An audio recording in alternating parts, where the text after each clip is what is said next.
Hey guys, welcome back to the channel Study Portal. Study Portal पर आप सभी लोग का एक बार फिर से स्वागत है। और जैसे कि आप सभी को पता है कि एमसीआरई का जो एग्जाम है वो फेब के एंड में होने वाला है और उसी की तैयारी के लिए हमने सीरीज स्टार्ट की थी, जिसमें हमने पहले अपना टॉपिक कंप्लीट कर चुके हैं हम सीसीए रूल्स का। और आज से हम स्टार्ट करने वाले हैं उसके मॉक टेस्ट सीरीज को, एमसीक्यू का। तो हमने यहाँ पर सारे वही क्वेश्चन लिए हैं जो कि प्रीवियस ईयर के पेपर्स में आ चुके हैं, तो वो आप यहाँ पर देखने वाले हैं। तो वीडियो को लास्ट तक जरूर देखिएगा, इससे आपको पता चल जाएगा आपका टॉपिक कितना जो है क्लियर हुआ है कि नहीं हुआ है, आप उसके क्वेश्चन अच्छे तरीके से अटेम्प्ट कर पाएंगे कि नहीं कर पाएंगे। ये हमारी मॉक टेस्ट सीरीज है। इसके अलावा आपको हमारे चैनल पर प्रीवियस ईयर पेपर जो है वो भी हम डिस्कस करेंगे, तो वो सीरीज भी आने वाली है। तो फटाफट से चैनल को सब्सक्राइब कर लीजिए, साथ ही बेल आइकन को प्रेस कर लीजिए, ताकि जैसे ही कोई भी वीडियो अपलोड हो आप उसको मिस ना करें। आप जो है चैनल को सब्सक्राइब करेंगे, उसके बाद बेल आइकन को अगर प्रेस करेंगे तो जब भी वीडियो अपलोड होगी उसकी नोटिफिकेशन आप सभी को मिल जाएगी। तो सीआरई का एग्जाम आपको पता ही है कि 31 जनवरी 2025 जो है इसकी लास्ट डेट है, और डेट ऑफ एग्जाम यहीं पर दी गई है 26 टू 28 फेब में, कभी भी हो सकता है।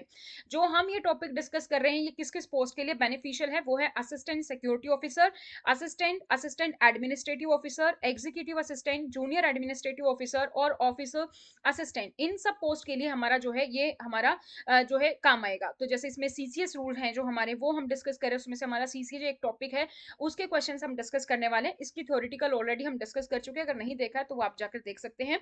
तो जनरल एडमिनिस्ट्रेशन एफआरएसआर रूल में ये सारे टॉपिक्स हैं, इसमें से हम ये वाला टॉपिक जो है आज डिस्कस कर रहे हैं।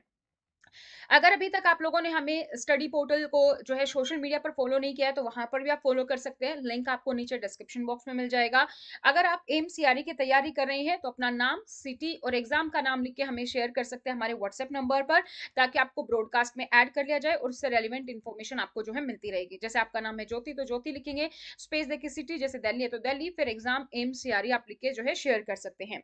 अगर आप कोर्स या फिर टेस्ट सीरीज ज्वाइन करना चाहते हैं जिसमें आपको पूरा रिकॉर्डेड कोर्स मिलेगा, पूरा डिटेल में सारे जो है आपको रूल्स रेगुलेशन मिलेंगे, क्योंकि अगर हम सीसीए टॉपिक की बात करें तो ये एक टॉपिक है जो मैं अपनी क्लासेस में 10 से 12 घंटे में हम इसको कंप्लीट करते हैं, क्योंकि हर एक चीज इंपॉर्टेंट है। और अगर वहीं पर आप यूट्यूब पर देखोगे तो हमने 1 घंटे में इसका क्रैश कोर्स टाइप ऑफ हमने फटाफट से इसका क्रक्स निकाला है कि क्या क्या रूल्स है, आप किस तरीके से इसकी तैयारी कर सकते हैं। तो सारी इंपॉर्टेंट चीजें उसमें कवर नहीं हो पाती हैं। तो अगर आप हमारा रिकॉर्डेड कोर्स ज्वाइन करना चाहते हैं तो आप study portal academy app download कर सकते हैं। इस ऐप का लिंक आपको नीचे डिस्क्रिप्शन बॉक्स में मिल जाएगा। एंड्रॉइड और आईफोन दोनों के लिए अवेलेबल है।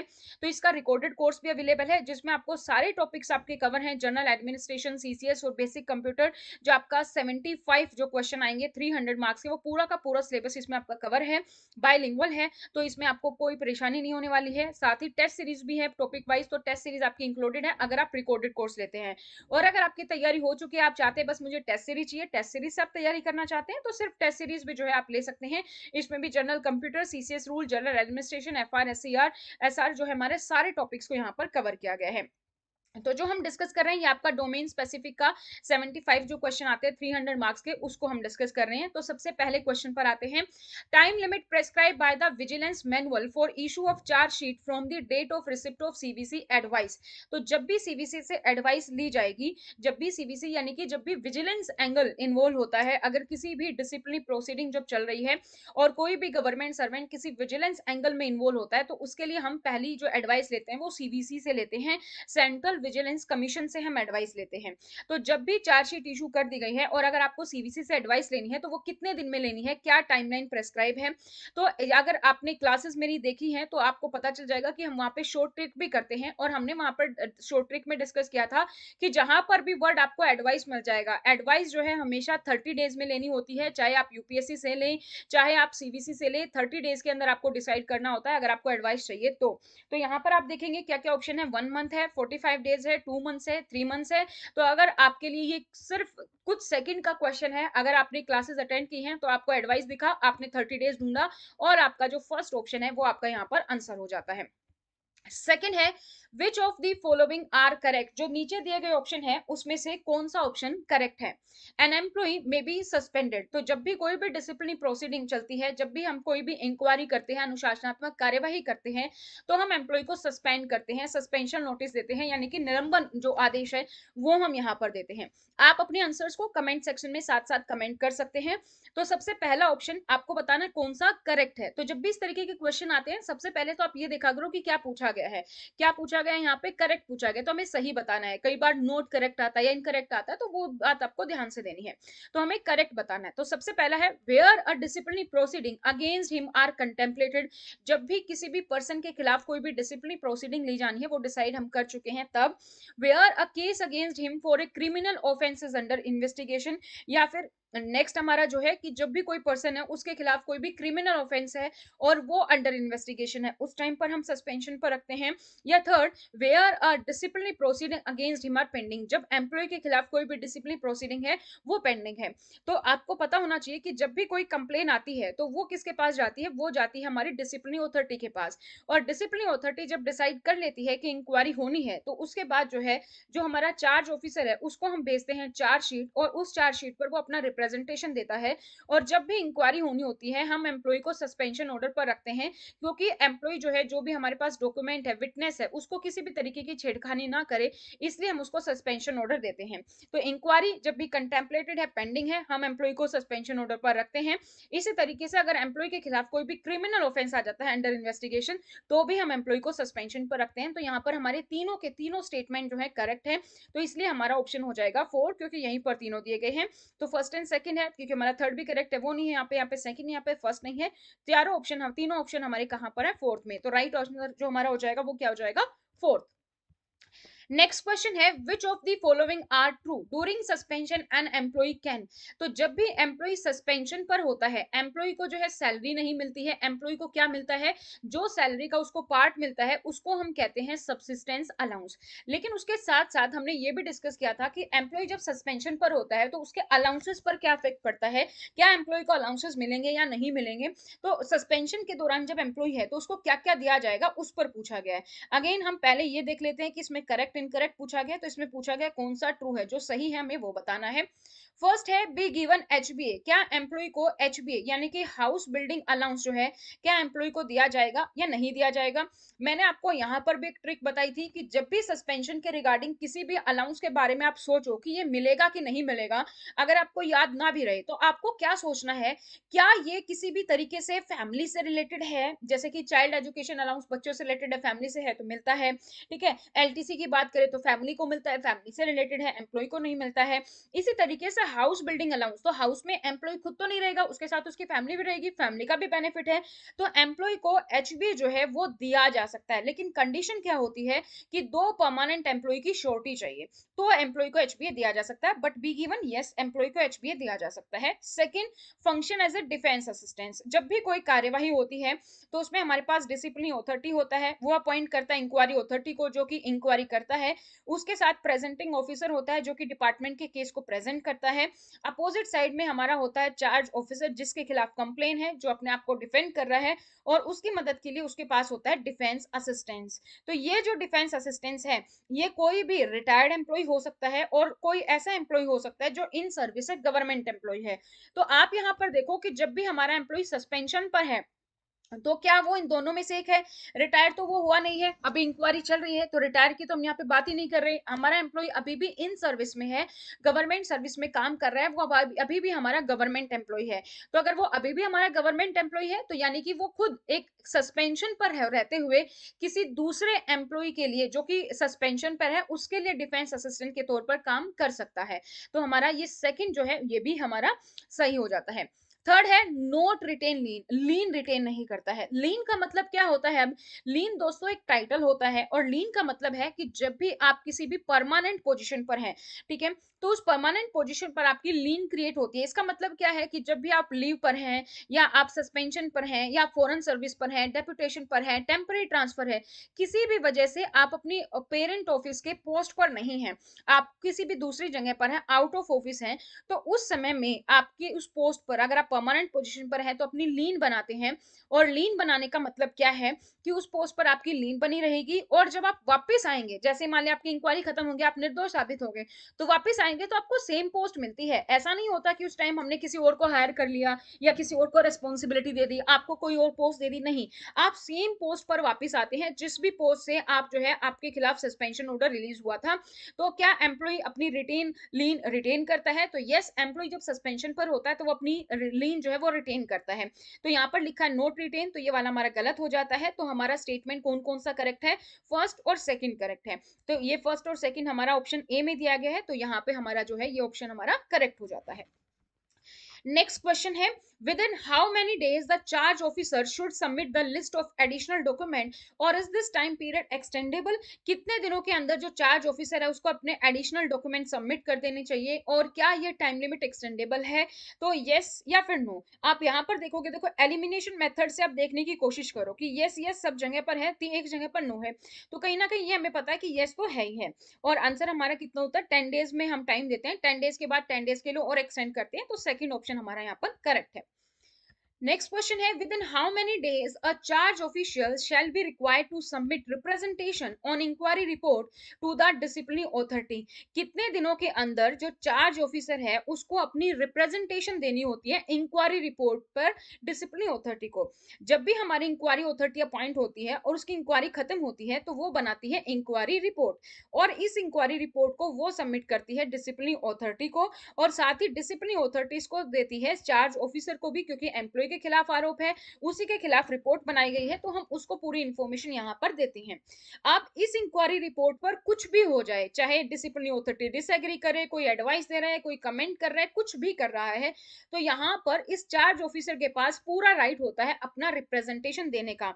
हालांकि ये पूरी तरीके से ऑप्शनल होता है, वॉलंटरीली होता है। एक तरीके से ये मान लो कि आप मेल में हो और ऊपर हायर अथॉरिटी क्या चीजें कर रही है वो आपको पता चल रहा है, अगर आपको वहां पर अपना पॉइंट ऑफ व्यू देना है तो आप दे सकते हो, वॉलंटरीली है।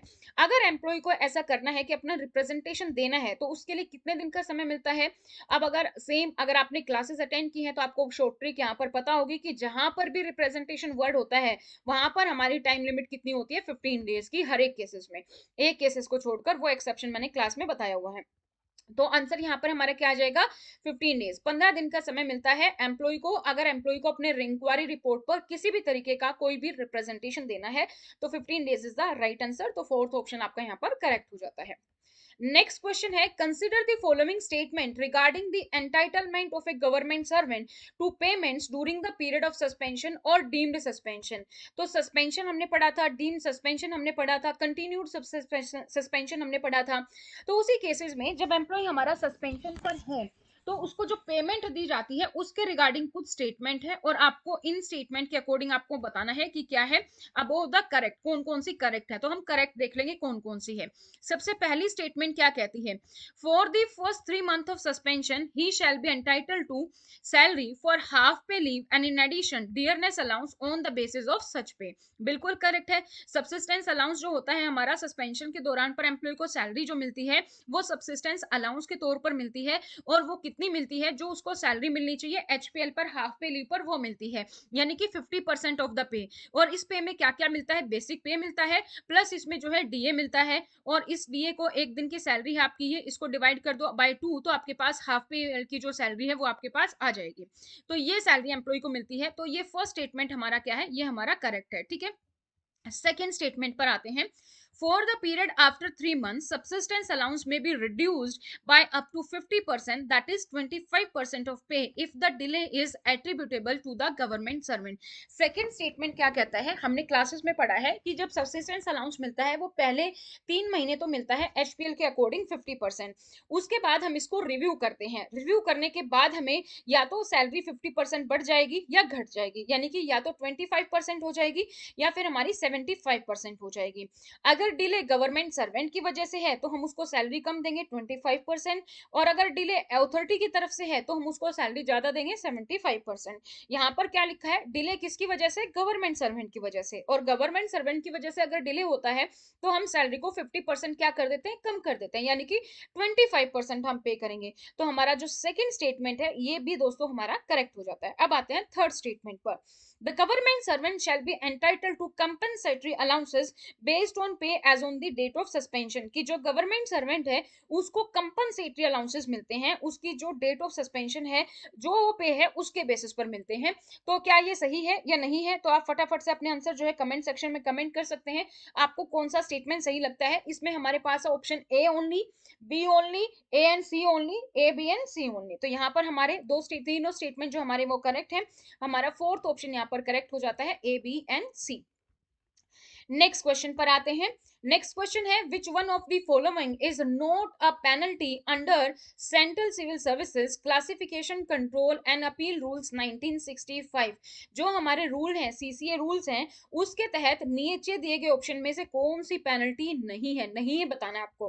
फर्स्ट है हमारा सेंश्योर। सेंश्योर हमने पढ़ा है कि सबसे छोटी हमारी पेनल्टी है, सबसे छोटी माइनर पेनल्टी है, तो ये हमारी माइनर पेनल्टी है। सेकंड है हमारे पास डिसमिस फ्रॉम द सर्विस, और थर्ड है रिमूव फ्रॉम द सर्विस। ये दोनों हमने पढ़ा है कि ये दोनों हमारे पास क्या है, मेजर पेनल्टी के तहत आ जाता है। नेक्स्ट हमारे पास है सस्पेंशन। सस्पेंशन किसी भी एम्प्लॉय को हम तब देते हैं जब उसके खिलाफ इंक्वायरी चल रही है, अभी उसका आरोप साबित नहीं हुआ है, एम्प्लॉय दोषी नहीं है, ना ही उसको कोई पेनल्टी पनिशमेंट दी गई है।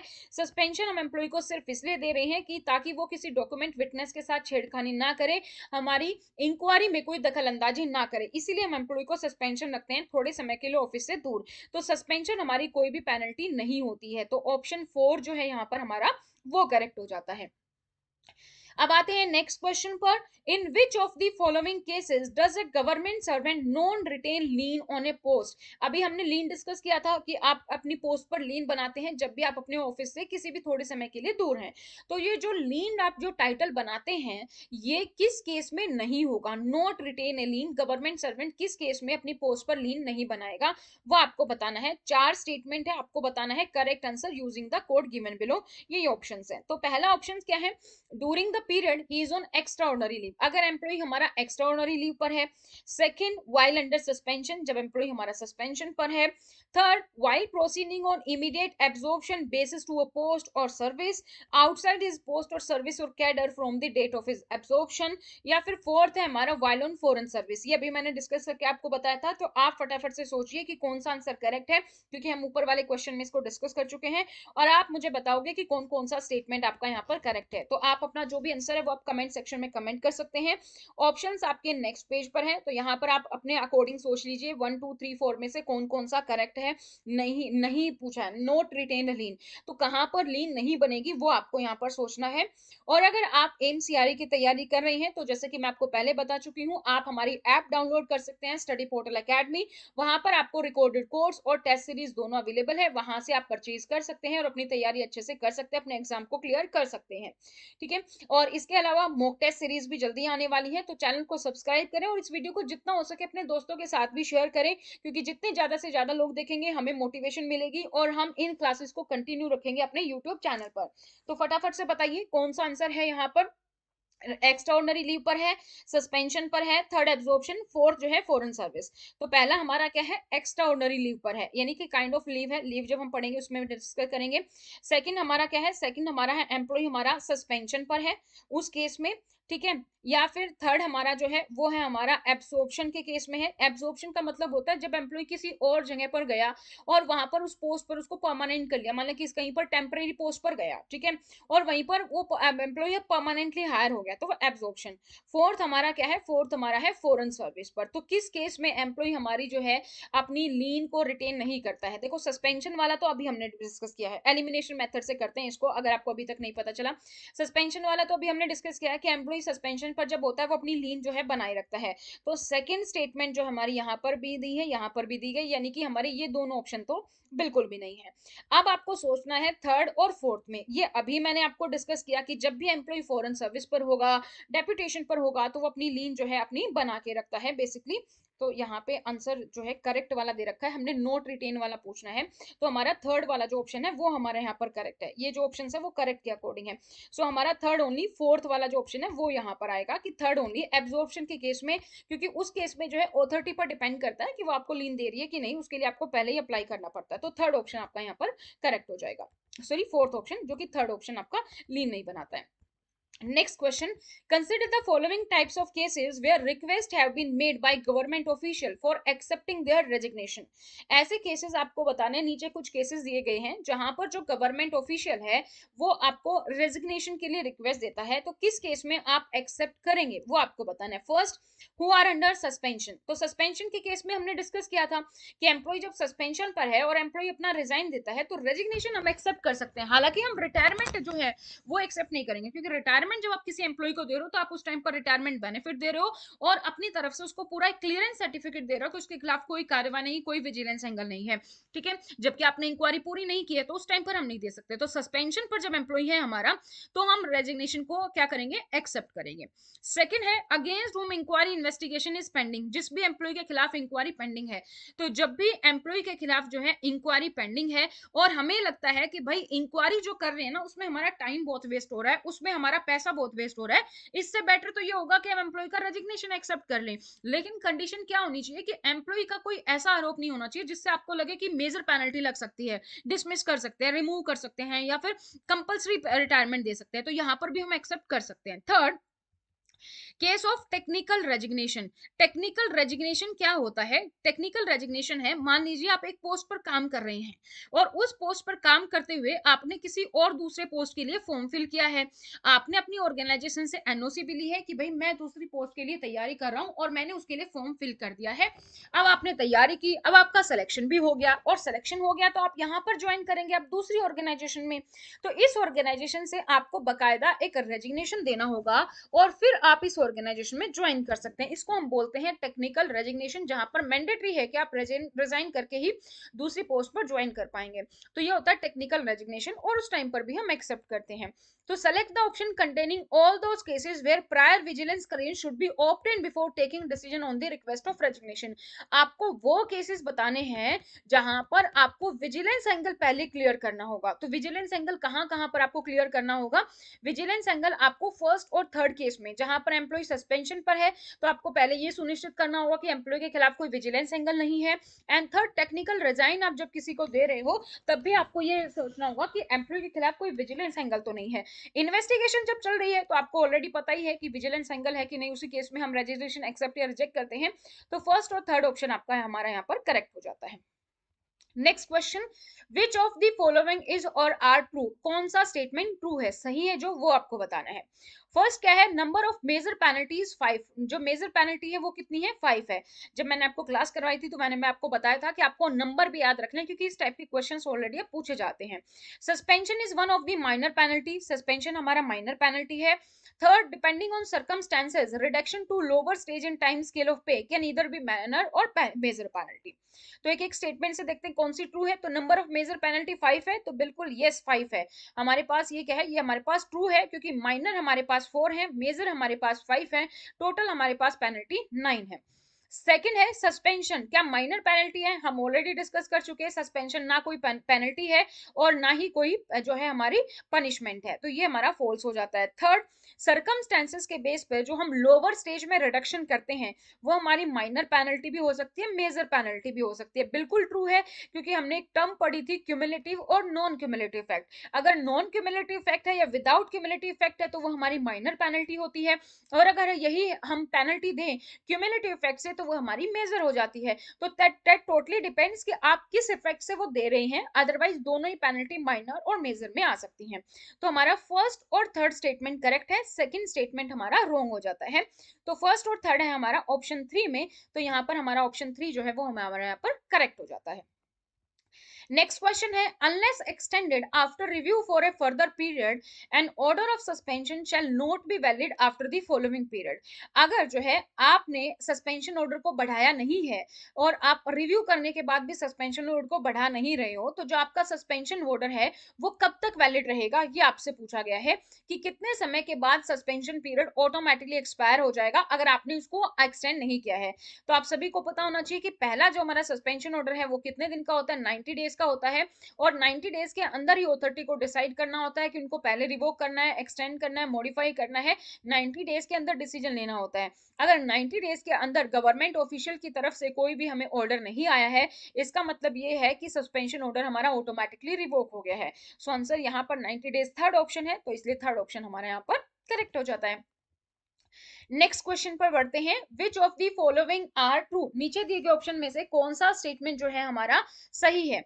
A disciplinary authority competent to impose any of minor penalties may institute disciplinary proceeding for imposition of any of the major penalty। disciplinary authority जो है, जो कि कोई माइनर पेनल्टी दे सकती है, वो मेजर पेनल्टी भी दे सकती है। तो ये स्टेटमेंट तो हमारी रॉन्ग हो जाती है, क्योंकि माइनर पेनल्टी जो दे सकती है वो मेजर नहीं दे सकती, बट हाँ जो मेजर दे सकती है वो माइनर जरूर दे सकती है।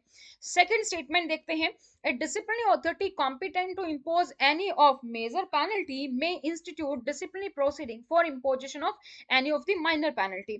कोई भी डिसिप्लिनरी अथॉरिटी जो कि मेजर पेनल्टी इंपोज कर सकती है वो माइनर पेनल्टी भी इंपोज कर सकती है, तो बिल्कुल करेक्ट है, वो माइनर पेनल्टी इंपोज कर सकती है। थर्ड जो है हमारा, तो ये हमारी स्टेटमेंट करेक्ट हो जाती है। Third, a government servant should be suspended when disciplinary proceeding for imposition of any of major penalty are instituted. तो जब भी हमें लगता है कि मेजर पेनल्टी का केस है तो हम एम्प्लॉय को सस्पेंशन पर रखेंगे। तो वैसे भी जब हम कोई भी डिसिप्लिनरी प्रोसीडिंग कर रहे होते हैं तो हम सस्पेंशन पर रखते हैं, मेजर पेनल्टी के केस में तो ज्यादातर, अदरवाइज हम देखते हैं शायद ट्रांसफर या इनसे कोई ऑप्शन हो जाए। तो कौन सा स्टेटमेंट हमारे यहाँ पर करेक्ट है, सेकंड एंड थर्ड, क्योंकि फर्स्ट हमारा रॉन्ग है। और सेकंड और थर्ड हमारा किस में है, सेकंड एंड थर्ड हमारा है सेकंड ऑप्शन में। तो ये वाली जो स्टेटमेंट हमारी, ये यहाँ पर हमारी करेक्ट हो जाती है।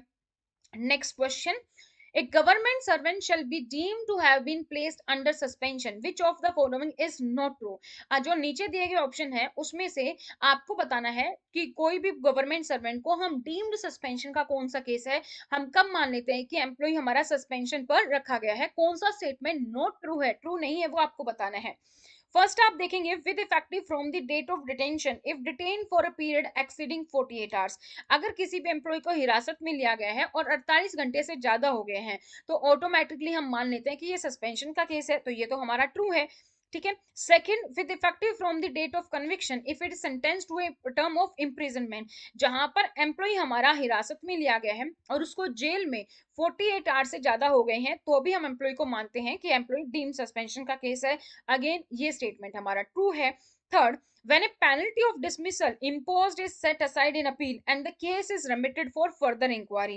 जब एम्प्लॉय पर डिसमिसल की पेनल्टी लग गई है और उसने अपील की है, अपील के केस में उसको सेट असाइड कर दिया, कंसिडर नहीं किया है, एंड केस में कोई फर्दर इंक्वायरी नहीं हुई है, तो क्या इस केस में डीम सस्पेंशन होता है? नहीं होता है, क्योंकि एम्प्लॉय इस टाइम पर सस्पेंशन पर नहीं है। एम्प्लॉय पर जो पेनल्टी लगी है वो कौन सी लगी है, डिसमिसल। तो एम्प्लॉय अभी हमारा पेनल्टी में है, डिसमिसल में है, तो यहाँ पर एम्प्लॉय हमारा सस्पेंशन पर नहीं है। तो सबसे पहली तो थर्ड स्टेटमेंट हमारा हो जाएगा, क्योंकि नोट ट्रू पूछा गया, ये नोट ट्रू है। फोर्थ पर चलते हैं, when a penalty of dismissal imposed is set aside by an order of the court of law and disciplinary authority decide to hold further inquiry। जहां पर जो पेनल्टी है डिसमिसल की उसको सेट असाइड किया गया है कोर्ट के द्वारा, कोर्ट में केस चल रहा है, लेकिन जो डिसिप्लिनरी अथॉरिटी है उसमें इंक्वायरी हमारी होगी। हमने पढ़ा था कि जुडिशियल इंक्वायरी जो कोर्ट केसेस होते हैं वो अलग होते हैं, और डिपार्टमेंटल इंक्वायरी जो विद इन ऑर्गेनाइजेशन होते हैं वो अलग होते हैं, दोनों आपस में इंडिपेंडेंट है। ठीक है, कोर्ट का जो डिसीजन होता है उससे ही अफेक्ट कर सकता है। तो यहाँ पर डिसिप्लिनरी अथॉरिटी इंक्वायरी कर रही है, और इंक्वायरी कर रही है तो मतलब एम्प्लॉय को सस्पेंशन पर रखेगी, तो सस्पेंशन पर यहाँ पर भी। तो हमारा कौन सा स्टेटमेंट करेक्ट नहीं है वो आपको बताना है। तो हमारा फर्स्ट, सेकंड और जो हमारा फोर्थ है ये हमारा ट्रू है। कौन सा स्टेटमेंट करेक्ट नहीं है, थर्ड ऑप्शन करेक्ट नहीं है, तो थर्ड इज हमारा राइट आंसर। नेक्स्ट हमारा जो क्वेश्चन है वो है हमारे पास, which of the following is or are true when it becomes mandatory to hold an inquiry as per procedure in rule 14 of CCS CCA when even when it is proposed to issue minor penalty. तो कब mandatory हो जाता है कि हमें जो inquiry है वो रूल नंबर 14 के तहत करनी है। What is rule number 14? Procedure for imposing major penalty है, लेकिन it is impose to issue minor penalty, लेकिन पेनल्टी जो है वो माइनर लगनी है, लेकिन 14 के तहत हमने इंक्वायरी की। कई बार क्या होता है कि डिपेंड करता है कि सेम पेनल्टी के लिए हम माइनर या मेजर हम दे सकते हैं। जैसे फॉर एग्जांपल मान लो किसी ने फोर्स बिल सबमिट कर दिया अपने अलाउंस के, एलटीसी के फोर्स बिल सबमिट कर दिए, जब इंक्वायरी हुई पाया गया कि एक ही दो बिल है तो हम माइनर दे देंगे, और पाया गया कि नहीं बहुत ज्यादा बिल है, इसने तो बहुत ज्यादा फ्रॉड किया, तो वहां पर मेजर पेनल्टी दे देंगे। तो कई बार क्या होता है मेजर पेनल्टी से शुरुआत करते हैं लेकिन लास्ट में माइनर पेनल्टी भी दी जा सकती है। So first, where the withholding of increment affect the pension of government servant, where increments are to be withheld for a period exceeding 3 years, where increments are to be withheld with cumulative effect, where the delinquent employee makes a specific request. तो क्या क्या option है वो देखते हैं. सबसे पहला option क्या कहता है, holding of increment affects the pension. जब भी हम इंक्रीमेंट होल्ड कर रहे हैं और वो पेंशन को अफेक्ट कर रही है, तो क्या है हमारे पास, ये हमारी पेंशन को जब अफेक्ट कर रही है तो ये हमारी मेजर पेनल्टी है, ये हमारी क्या है, मेजर पेनल्टी है. ठीक है. Second, when increments are to be withheld for a period exceeding 3 years, जब 3 साल से ज्यादा के लिए हम होल्ड करते हैं तो ये भी हमारी मेजर पेनल्टी होती है. नेक्स्ट है हमारा, when increments are to be withheld with cumulative effect, जब हमारे इंक्रीमेंट है और उसको आपने क्यूमुलेटिव इफेक्ट आ गया तो ये हमारी क्या है, अगेन मेजर पेनल्टी है. नेक्स्ट हमारे पास है, where the delinquent employee makes a specific request, जब एम्प्लॉय कोई स्पेसिफिक रिक्वेस्ट करता है तो वहां पर माइनर मेजर हो सकती है. तो मेजर हमारी किस केसेस में है, फर्स्ट, सेकंड और थर्ड में है. तो हमारा राइट ऑप्शन क्या हो जाएगा, फोर्थ हो जाएगा. फर्स्ट, सेकंड एंड थर्ड है. Next question. What is permissible period of retention of accommodation for an allotee after his compulsory retirement under CCS CCA? अगर किसी भी एम्प्लॉय को मेजर पेनल्टी के तहत कंपल्सरी रिटायरमेंट दी गई है और एम्प्लॉय के पास जो है गवर्नमेंट हेडक्वार्टर्स भी है, अलॉटमेंट है, तो कितने टाइम तक वो अपने अलॉटमेंट को रिटेन कर सकता है. 1 month on normal licence fees. Licence fee क्या होती है, जो आपको अकोमोडेशन मिला हुआ है, जो हेडक्वार्टर आपको मिला हुआ, क्वार्टर मिला हुआ गवर्नमेंट की तरफ से, रेजिडेंस फैसिलिटी, उसके लिए जो आप रेंट पे कर रहे हैं उसको हम लाइसेंस फी का नाम देते हैं. तो 1 मंथ की लाइसेंस फी के साथ, 2 मंथ्स की लाइसेंस फी, 3 मंथ्स या फिर 6 मंथ्स के साथ. तो जब भी एम्प्लॉय को कंपल्सरी रिटायरमेंट दी जाती है तो उस टाइम पर वो मैक्सिमम 1 मंथ के लिए ही उसको रिटेन कर सकता है, वो भी नॉर्मल लाइसेंस फीस पर. सो हमारा ऑप्शन फर्स्ट जो है हमारा यहाँ पर करेक्ट हो जाता है. नेक्स्ट क्वेश्चन है, in which of the following cases the period of suspension shall be treated as duty. किस केसेस में हम सस्पेंशन को ऑन ड्यूटी कंसिडर करते हैं. तो आई होप अपने आंसर्स कमेंट सेक्शन में कमेंट कर रहे हैं, अदरवाइज अपने पास नोट डाउन कर रहे हैं ताकि आपको पता चल जाए आपकी कितनी अच्छे से तैयारी है. और अगर आप इसकी पूरी क्लासेस ज्वाइन करना चाहते हैं, अगर आपको लगते हैं कि मैंने तो अच्छे से सीसीए पढ़ लिया है लेकिन फिर भी इस क्वेश्चन के आंसर नहीं कर पा रहा हूँ या कहीं ना कहीं कमी रह रही है, तो आपको अच्छे से डिटेल में टॉपिक कवर करने की जरूरत है. इसके लिए आप हमारे रिकॉर्डेड बैच ज्वाइन कर सकते हैं या आप टेस्ट सीरीज भी ज्वाइन कर सकते हैं. वहां पर भी आपको ये क्वेश्चंस मिलेंगे, वहां से भी आपकी अच्छे से प्रैक्टिस हो जाएगी. तो इसके लिए आप हमारे चैनल, हमारे जो डिस्क्रिप्शन बॉक्स है उसमें लिंक पर जाएंगे, स्टडी पोर्टल एकेडमी ऐप है, वहां पर आपको सारे कोर्सेज की डिटेल मिल जाएगी. अगर आप रिकॉर्डेड कोर्स परचेज करते हैं तो उसमें ऑलरेडी आपकी टेस्ट सीरीज इंक्लूड होती है. तो बैक टू क्वेश्चन आते हैं, पीरियड ऑफ सस्पेंशन को कब हम एज ऑन ड्यूटी कंसिडर करते हैं. तो जब भी मान लीजिए एम्प्लॉय को सस्पेंशन पर रखा गया, इंक्वायरी हुई और एम्प्लॉय हमारा पाया गया कि निर्दोष है, तो उस समय तो हमारा ऑब्वियसली सस्पेंशन अनजस्टिफाई होता है, हम उसको एज ऑन ड्यूटी कंसिडर करते हैं. तो इसमें देख लेते हैं क्या क्या ऑप्शन है. First, when after investigation no charge sheet is issued. Investigation हो गई लेकिन कोई भी चार्जशीट इशू नहीं की गई है, तो ऐसे केस में. Second, when the proceeding result into exoneration of the government servant, जब हमारी रिजल्ट जो आया उसके टाइम पर एम्प्लॉय हमारा एक्सोनरेट है. Third, when the government servant dies before conclusion of proceeding, employee जो है गवर्नमेंट सर्वेंट की डेथ हो गई है कोई भी प्रोसीडिंग की एंडिंग आने से पहले. या फिर हमारा फोर्थ है, where minor penalty imposed after the proceeding, proceeding के बाद अगर माइनर पेनल्टी इंपोज की गई है. तो माइनर पेनल्टी जब इंपोज की जाती है तो हम एम्प्लॉय की जो इसको ऑन ड्यूटी कंसिडर करते हैं. सेकंड, जब भी किसी भी एम्प्लॉय की डेथ हो जाती है उस टाइम पे हम एम्प्लॉय का क्या करते हैं, इसको एज ऑन ड्यूटी कंसिडर करते हैं सस्पेंशन पीरियड को. और जब प्रोसीडिंग में एम्प्लॉय हमारा दोषी साबित नहीं होता है, निर्दोष है, तो भी हम एम्प्लॉय को जो है ऑन ड्यूटी कंसिडर करते हैं. और अगर कोई चार्जशीट नहीं दी गई तो भी हम कंसिडर करते हैं. सो सभी केसेस में हमारा सस्पेंशन ऑन ड्यूटी कंसिडर किया जाएगा. So in all 4 cases is the right answer. Next है, which of the following is not correct about ordering of suspension. Suspension के ऑर्डर देने में कौन सी स्टेटमेंट करेक्ट नहीं है, नॉट करेक्ट पूछा गया है. फर्स्ट ऑप्शन है, it can be done by disciplinary authority, तो यस डिसिप्लिनरी अथॉरिटी दे सकता है. Second, it can be done by supervisory officer. Third, it can be done by appellate authority. Fourth, it can be done by an authority who is empowered to do so. तो कोई भी authority जिसको power दी गई है वो दे सकती है, appellate authority दे सकती है, कौन नहीं दे सकता है, सुपरवाइजरी ऑफिसर नहीं दे सकता है. डिसिप्लिनरी अथॉरिटी, अपीलेट अथॉरिटी, उससे अबो कोई अथॉरिटी, प्रेसिडेंट या प्रेसिडेंट ने किसी भी अथॉरिटी को एम्पावर किया है, तो ये सब सस्पेंशन ऑर्डर दे सकते हैं. Next question, subject to the agreement by lending authority which of the following can be done by the borrowing authority। तो रूल नंबर 20 और 21 जब हमने पढ़ा था बोरो और लैंड का, तो वहां पर हमने डिस्कस किया था तीन चीजें, suspension, minor penalty, major penalty. तो कौन कौन सी जो है बोरोविंग अथॉरिटी दे सकती है? सो सस्पेंशन हमें पता है दे सकती है, इंपोजिशन ऑफ माइनर पेनल्टी भी दे सकती है, लेकिन मेजर पेनल्टी का केस जो है वो सीधा लैंडिंग अथॉरिटी में जाएगा, वही डिसाइड कर सकता है। तो फर्स्ट और सेकंड हमारा करेक्ट है, फर्स्ट और सेकंड है हमारा सेकंड ऑप्शन में, तो सेकंड ऑप्शन हमारा यहाँ पर करेक्ट हो जाता है।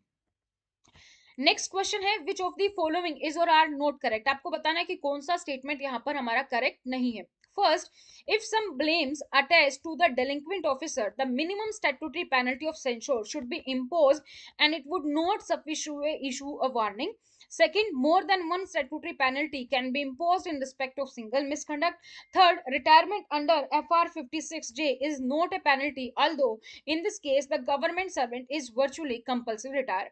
तो आपको बताना है सबसे पहले तो नोट टू, सबसे पहला जब भी कोई ब्लेम है अगर वो डिलिंक्वेंट ऑफिसर से अटैच है और जो मिनिमम स्टैट्यूटरी पेनल्टी है वो सेंश्योर तो जो है दी ही दी जाएगी। So it would not sufficient to issue a warning to him. तो वहां पर जहां पर वार्निंग देने से काम नहीं चलेगा, पेनल्टी तो देनी ही देनी है, और वहां पर हमारे पास मिनिमम सेंश्योर दी जा रही है।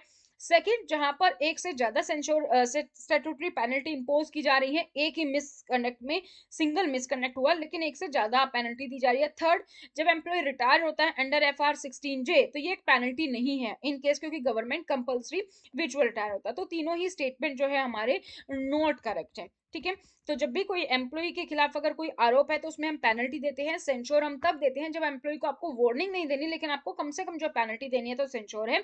सेकंड, जब एम्प्लॉय के खिलाफ कोई सिंगल मिसकंडक्ट होता है, हम एक से ज्यादा आरोप नहीं, एक से ज्यादा पेनल्टी नहीं दे सकते वैसे भी। थर्ड है, एम्प्लॉय जब रिटायर होता है FR 60J के तहत सुपर एनुएशन पर, तो वो हमारी पेनल्टी नहीं होती है। तो ये था दोस्तों हमारे कुछ क्वेश्चंस। आई होप आपको ये सीरीज पसंद आई होगी। आपको ये क्वेश्चंस थोड़े से डिफिकल्ट लग सकते हैं, बट यही जो स्टैंडर्ड होता है आपके एग्जाम का, उसी के अकॉर्डिंग क्वेश्चंस को बनाए गए हैं। बहुत सारे यूट्यूब चैनल पर या बहुत सारी जगह पर आप देखोगे बहुत सिंपल सिंपल क्वेश्चंस आपको मिलेंगे और आपको लगेगा अरे वाह मेरी तो तैयारी बहुत अच्छे से है, बट रियलिटी चेक होना जरूरी है। तो ये क्वेश्चंस आपके लिए बनाए गए हैं जिसकी प्रीवियस ईयर के जो पेपर्स है वहीं से इन क्वेश्चंस को उठाया गया है, सिमिलर पेपर से या आपके एमसीआरई से, जिससे आपको हेल्प हुई होगी। तो अगर अभी तक आप लोगों ने चैनल को सब्सक्राइब नहीं किया तो चैनल को सब्सक्राइब कर लीजिए। अगर इससे थोड़ा इजी आपको क्वेश्चंस चाहिए तो वो भी आप मुझे बता सकते हैं, we will share that also. और आप हमें सोशल मीडिया पर फॉलो कर सकते हैं। और एमसीआरई की जो हम एमसीक्यू सीरीज कर रहे हैं उसमें आज हम डिस्कस कर रहे हैं आरटीआई एक्ट के एमसीक्यू को। हमने पहले सीसीए डिस्कस किया था, उसके बाद हम आरटीआई एक्ट की जो थ्योरेटिकल है एक एक से हर एक रूल जो है कंप्लीट रूल्स हम डिस्कस कर चुके हैं, सारी चीजें उसमें डिस्कस कर चुके हैं। अब उसी के जो क्वेश्चंस है वो हम इस सीरीज में देखने वाले हैं। तो इससे पहले अगर आप एएमसीआरई की तैयारी कर रहे हैं तो सबसे पहले तो आप चैनल को सब्सक्राइब कर लीजिए ताकि जैसे वीडियो अपलोड की जाती है उसकी नोटिफिकेशन आप सभी लोगों को मिल सके। तो एमसीआरई का एग्जाम जैसे आपको पता है 2025 की अगर हम बात करें तो 26 to 28 फरवरी तक आपका ये एग्जाम होने वाला है। और ये जो आरटीआई का टॉपिक है ये आपके इन सभी पोस्ट में है, assistant security officer, assistant administrative officer, executive assistant, junior administrative officer और ऑफिस असिस्टेंट, इसमें आपका ये टॉपिक जो है आता है। तो आपको ये टॉपिक इसीलिए यहाँ पर कवर करना है।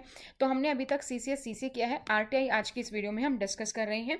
और आप हमें सोशल मीडिया पर फॉलो कर सकते हैं, स्टडी पोर्टल को इंस्टाग्राम, टेलीग्राम, फेसबुक और जो है व्हाट्सएप के जरिए।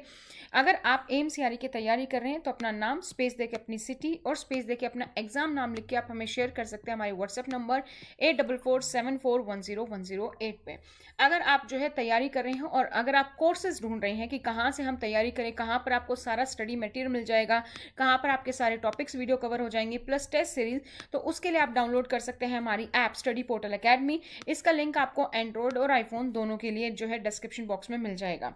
तो एम्स का जो सीआरई है उसका रिकॉर्डेड बैच भी अवेलेबल है, साथ ही टेस्ट सीरीज भी अवेलेबल है। और आज रिपब्लिक डे है तो आज जो ऑफर चल रहा है वो आपको यहाँ पर 500 रुपये का डिस्काउंट ऑफर है अगर आप रिकॉर्डेड कोर्स परचेज करते हैं, जिसमें आपका सारा सिलेबस डोमेन स्पेसिफिक का जो कवर है, general administration, CCS rule, FRSR, basic computer, और इसके साथ साथ जो है आपकी टेस्ट सीरीज उसमें कवर है जो कि बाइलिंगुअल है। और अगर आप चाहते हैं कि मुझे सिर्फ टेस्ट सीरीज परचेज करनी है वो भी आप परचेज कर सकते हैं। इस पे 300 रुपये का डिस्काउंट कूपन है, आप ऐप पर जाएंगे, जब आप परचेज करेंगे कूपन कोड आप लगा सकते हैं। ये आज के लिए वैलिड है, रिपब्लिक डे के लिए। तो चलिए शुरू करते हैं आज का टॉपिक। तो हम डोमेन स्पेसिफिक के 75 के मार्क्स जो है हम उसको करने वाले हैं। चलिए टॉपिक शुरू करते हैं। आज का टॉपिक मैंने आपको पहले ही बता दिया है, that is RTI, right to information act.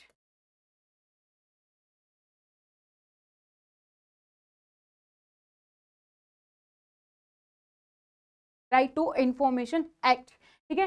First question है, within how many days after receiving a reply on the first appeal a second appeal can be filled। तो ये हमारा आरटीआई के टाइमलाइन से क्वेश्चन है, जहां पर आपको पता होना चाहिए कि कितना टाइमलाइन होता है, कितने टाइम में आप जो रिक्वेस्ट देते हो, कितने टाइम बाद आप उसको रिप्लाई मिलता है, ये सारी चीजें कि तो कितने दिनों के बाद जब आपको फर्स्ट अपील का रिप्लाई आ गया है तो आप सेकेंड अपील कितने दिन में फाइल कर सकते हैं। आप अपने आंसर हमें कमेंट सेक्शन में कमेंट कर सकते हैं। Option A 90 days, B 2 months, C 30 days या D 45 days. Which is the right answer? 90 days, 2 months, 30 days या फिर 45 डेज।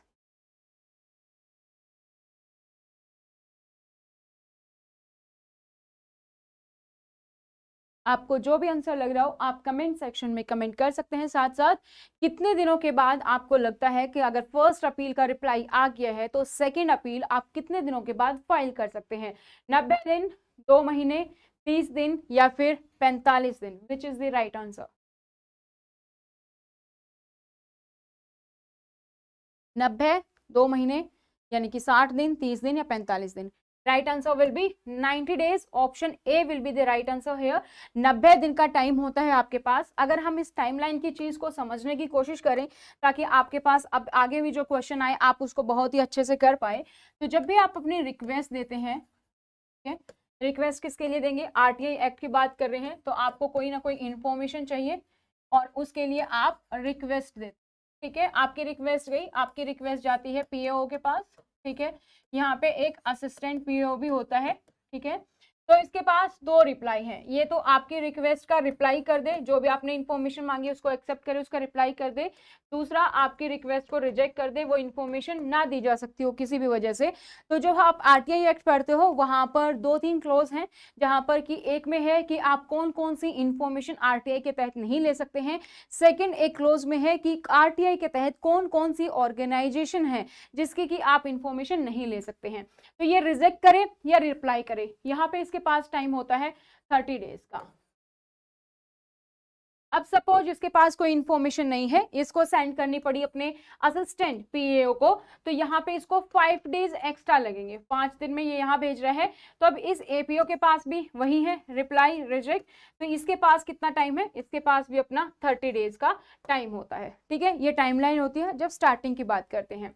फिर हमारी फर्स्ट अपील की बात करें तो आप कर सकते हैं, फिर उसके बाद आप सेकेंड अपील भी कर सकते हैं, जब भी आपको इन्फॉर्मेशन से सेटिस्फाई नहीं हो। तो सेकेंड अपील आप कितने दिन बाद कर सकते हैं? 90 डेज के बाद आप कर सकते हैं, ठीक है। ये टाइमलाइन आपको ध्यान रखनी है। Now let's move to second question. The RTI application is addressed to, जो RTI एप्लीकेशन होती है वो आप किसको एड्रेस करते हो? RTI application is address to chief minister of respective state, prime minister of India, president of India या फिर public information officer, PIO. Sorry, वहां पे भी पीआईओ था, पीओ नहीं, पीआईओ, ठीक है, पब्लिक इंफॉर्मेशन ऑफिसर। तो आरटीआई एप्लीकेशन किसको एड्रेस की जाती है? जब भी आप कोई आरटीआई एप्लीकेशन भेजते हैं तो वो किसको एड्रेस की जाएगी? चीफ मिनिस्टर को, जिस भी स्टेट के उसके चीफ मिनिस्टर को, या इंडिया के प्राइम मिनिस्टर को, या फिर प्रेसिडेंट को, या फिर पीआई को, पब्लिक इंफॉर्मेशन ऑफिसर। तो ये हम अभी देख चुके हैं, जब भी रिक्वेस्ट आती है पीआईओ के पास आती है, उसके पास एक असिस्टेंट पीआईओ भी होता है, तो पीआईओ को एड्रेस की जाती है। तो right answer will be D, जिसको कि हम शॉर्ट फॉर्म में बोलते हैं पीआईओ, और पूरा नाम क्या है? Public information officer. इसको एड्रेस की जाती है हमेशा, ये इस पे रिप्लाई करता है। Option D is correct here. Next question है, RTI act, right to information act 2005 came into force on which of the following date? किस दिन फोर्स में आया? आरटीआई एक्ट जो है वो किस दिन फोर्स में आया वो आपको बताना है। First is 22 June 2005, second 12 October 2005, third 15 June 2005 या फिर D 15 August 2005। Which is the right answer? A B C D, which option is correct? RTI act कब फोर्स में आया, किस डेट पर फोर्स में आया वो आपको बताना है। 22 जून 2005, 12 अक्टूबर 2005, 15 जून 2005 या फिर 15 August 2005। Which will be the right answer? जो भी आपको आंसर लगे वो आप कमेंट सेक्शन में कमेंट करते रहिए साथ साथ में।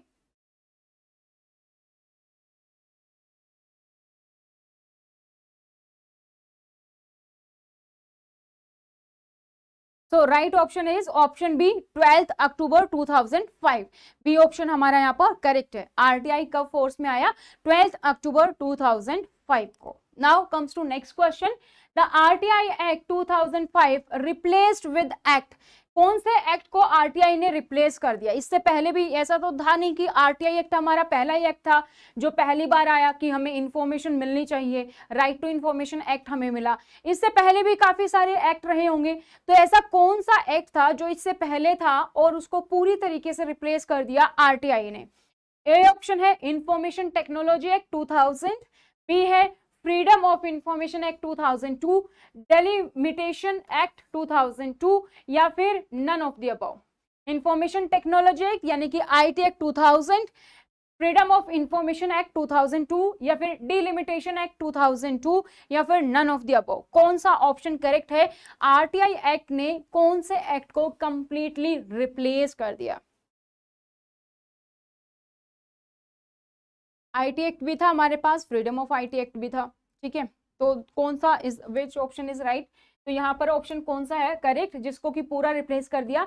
That is option B. यहाँ पर फ्रीडम ऑफ इंफॉर्मेशन एक्ट, इसको पूरी तरीके से रिप्लेस कर दिया। अब इस एक्ट में और इस एक्ट में क्या फर्क था? यहाँ पर फ्रीडम है, आजादी है इंफॉर्मेशन की, यहाँ पर राइट है आपको, यहाँ पर जुडिक्शन नहीं था। आप इसके लिए किसी भी जुडिक्शन, किसी भी कोर्ट में नहीं जा सकते थे इंफॉर्मेशन के लिए। यहाँ पे कुछ ना कुछ लिमिटेशंस थी कि आपको कुछ चीजों की इंफॉर्मेशन मिल सकती है। यहाँ पे आपके पास राइट है पब्लिक के लिए, पब्लिक की ही इंफॉर्मेशन है, पब्लिक से रिलेटेड है, पब्लिक के पैसे से ही गवर्नमेंट ने सेव की है, वही पब्लिक इंफॉर्मेशन मांग रही है। तो वो राइट टू इंफॉर्मेशन एक्ट 2005 जिसने कि रिप्लेस किया फ्रीडम ऑफ इंफॉर्मेशन एक्ट 2002 को। नेक्स्ट क्वेश्चन है who can file an RTI. RTI को फाइल कौन कर सकता है? आरटीआई फाइल कौन कर सकता है? Only Indian national, B only foreign national, C A और बी बोथ, या फिर D none of the above. RTI कौन कौन फाइल कर सकता है? Option A only Indians, B only foreigns, C A B and B both, या फिर D none of the above. RTI कौन फाइल कर सकता है? आप अपना आंसर कमेंट सेक्शन में कमेंट कर सकते हैं। एनी गेसेस क्या होगा राइट आंसर? तो आप इंडियंस के लिए हम बात कर रहे हैं आरटीआई, तो ऑप्शन ए तो एनी विच वे सही ही है। तो ए और सी में से आपको गेस करना है, या तो ए ऑप्शन है या सी ऑप्शन है। Right option is option A, only Indian national जो है वो फाइल कर सकते हैं, ओनली इंडियंस जो है वो आरटीआई फाइल कर सकते हैं। तो जब भी आप आरटीआई के पोर्टल पर विजिट करोगे वहां पे नेशनलिटी में आपका इंडियन ही आए के अकॉर्डिंग आप कर सकते हैं, ओनली इंडियंस ही आरटीआई लगा सकते हैं। नेक्स्ट है what is the fee paid by an Indian national to file a first appeal. अगर कोई भी इंडियन नेशनल, वही उसी के पास राइट है आरटीआई का, राइट टू इंफॉर्मेशन एक्ट का आरटीआई लगाने का, कोई भी इंसान जो आरटीआई लगा रहा है, फर्स्ट अपील कर रहा है बेसिकली, उसके लिए उसको क्या फी पे करनी पड़ेगी? 10 रुपए, 50 रुपए, 20 रुपए, या फिर नन ऑफ द अबव? ₹10, ₹50, ₹20 और none of the above, which is correct answer? What is the fee paid by an Indian national to file a first appeal? First appeal के लिए कितनी फीस पे करनी पड़ेगी? Which is right answer? तो right answer की अगर हम यहाँ पर बात करें तो राइट आंसर होगा आपका option D, none of the above. जब आप अपील करते हो तो नो फी, कोई फी नहीं देनी पड़ती है आपको, ठीक है। लेकिन जब आप आरटीआई लगाते हो तब आपकी फीस है 10 रुपए है, प्लस आपका जो भी चार्जेस, जिस भी फॉर्म में आप ले रहे हैं इंफॉर्मेशन, ठीक है, जो भी फॉर्म आप ले रहे हैं इंफॉर्मेशन का उसके अकॉर्डिंग चार्ज हो सकता है। जैसे आप सीडी में ले रहे हैं, प्रिंट आउट में ले रहे हैं, उसके अकॉर्डिंग चार्ज हो सकता है, लेकिन बेस फीस कितनी है? 10 रुपीज। अपील के लिए कोई चार्ज नहीं है। Next question, what is the age criteria to file an RTI application. अगर आप आरटीआई लगाना चाहते हो तो इसके लिए क्या एज क्राइटेरिया है? Age criteria to file an RTI application, option A 18 years and above, option B 45 years and above, option C 16 years and above, option D no age bar. अगर आप आरटीआई फाइल कर रहे हैं तो कितनी as होनी चाहिए? एज क्राइटेरिया क्या है? 18 प्लस, 45 प्लस, 16 प्लस और no age bar. What will be the right answer? Option A, B, C or D?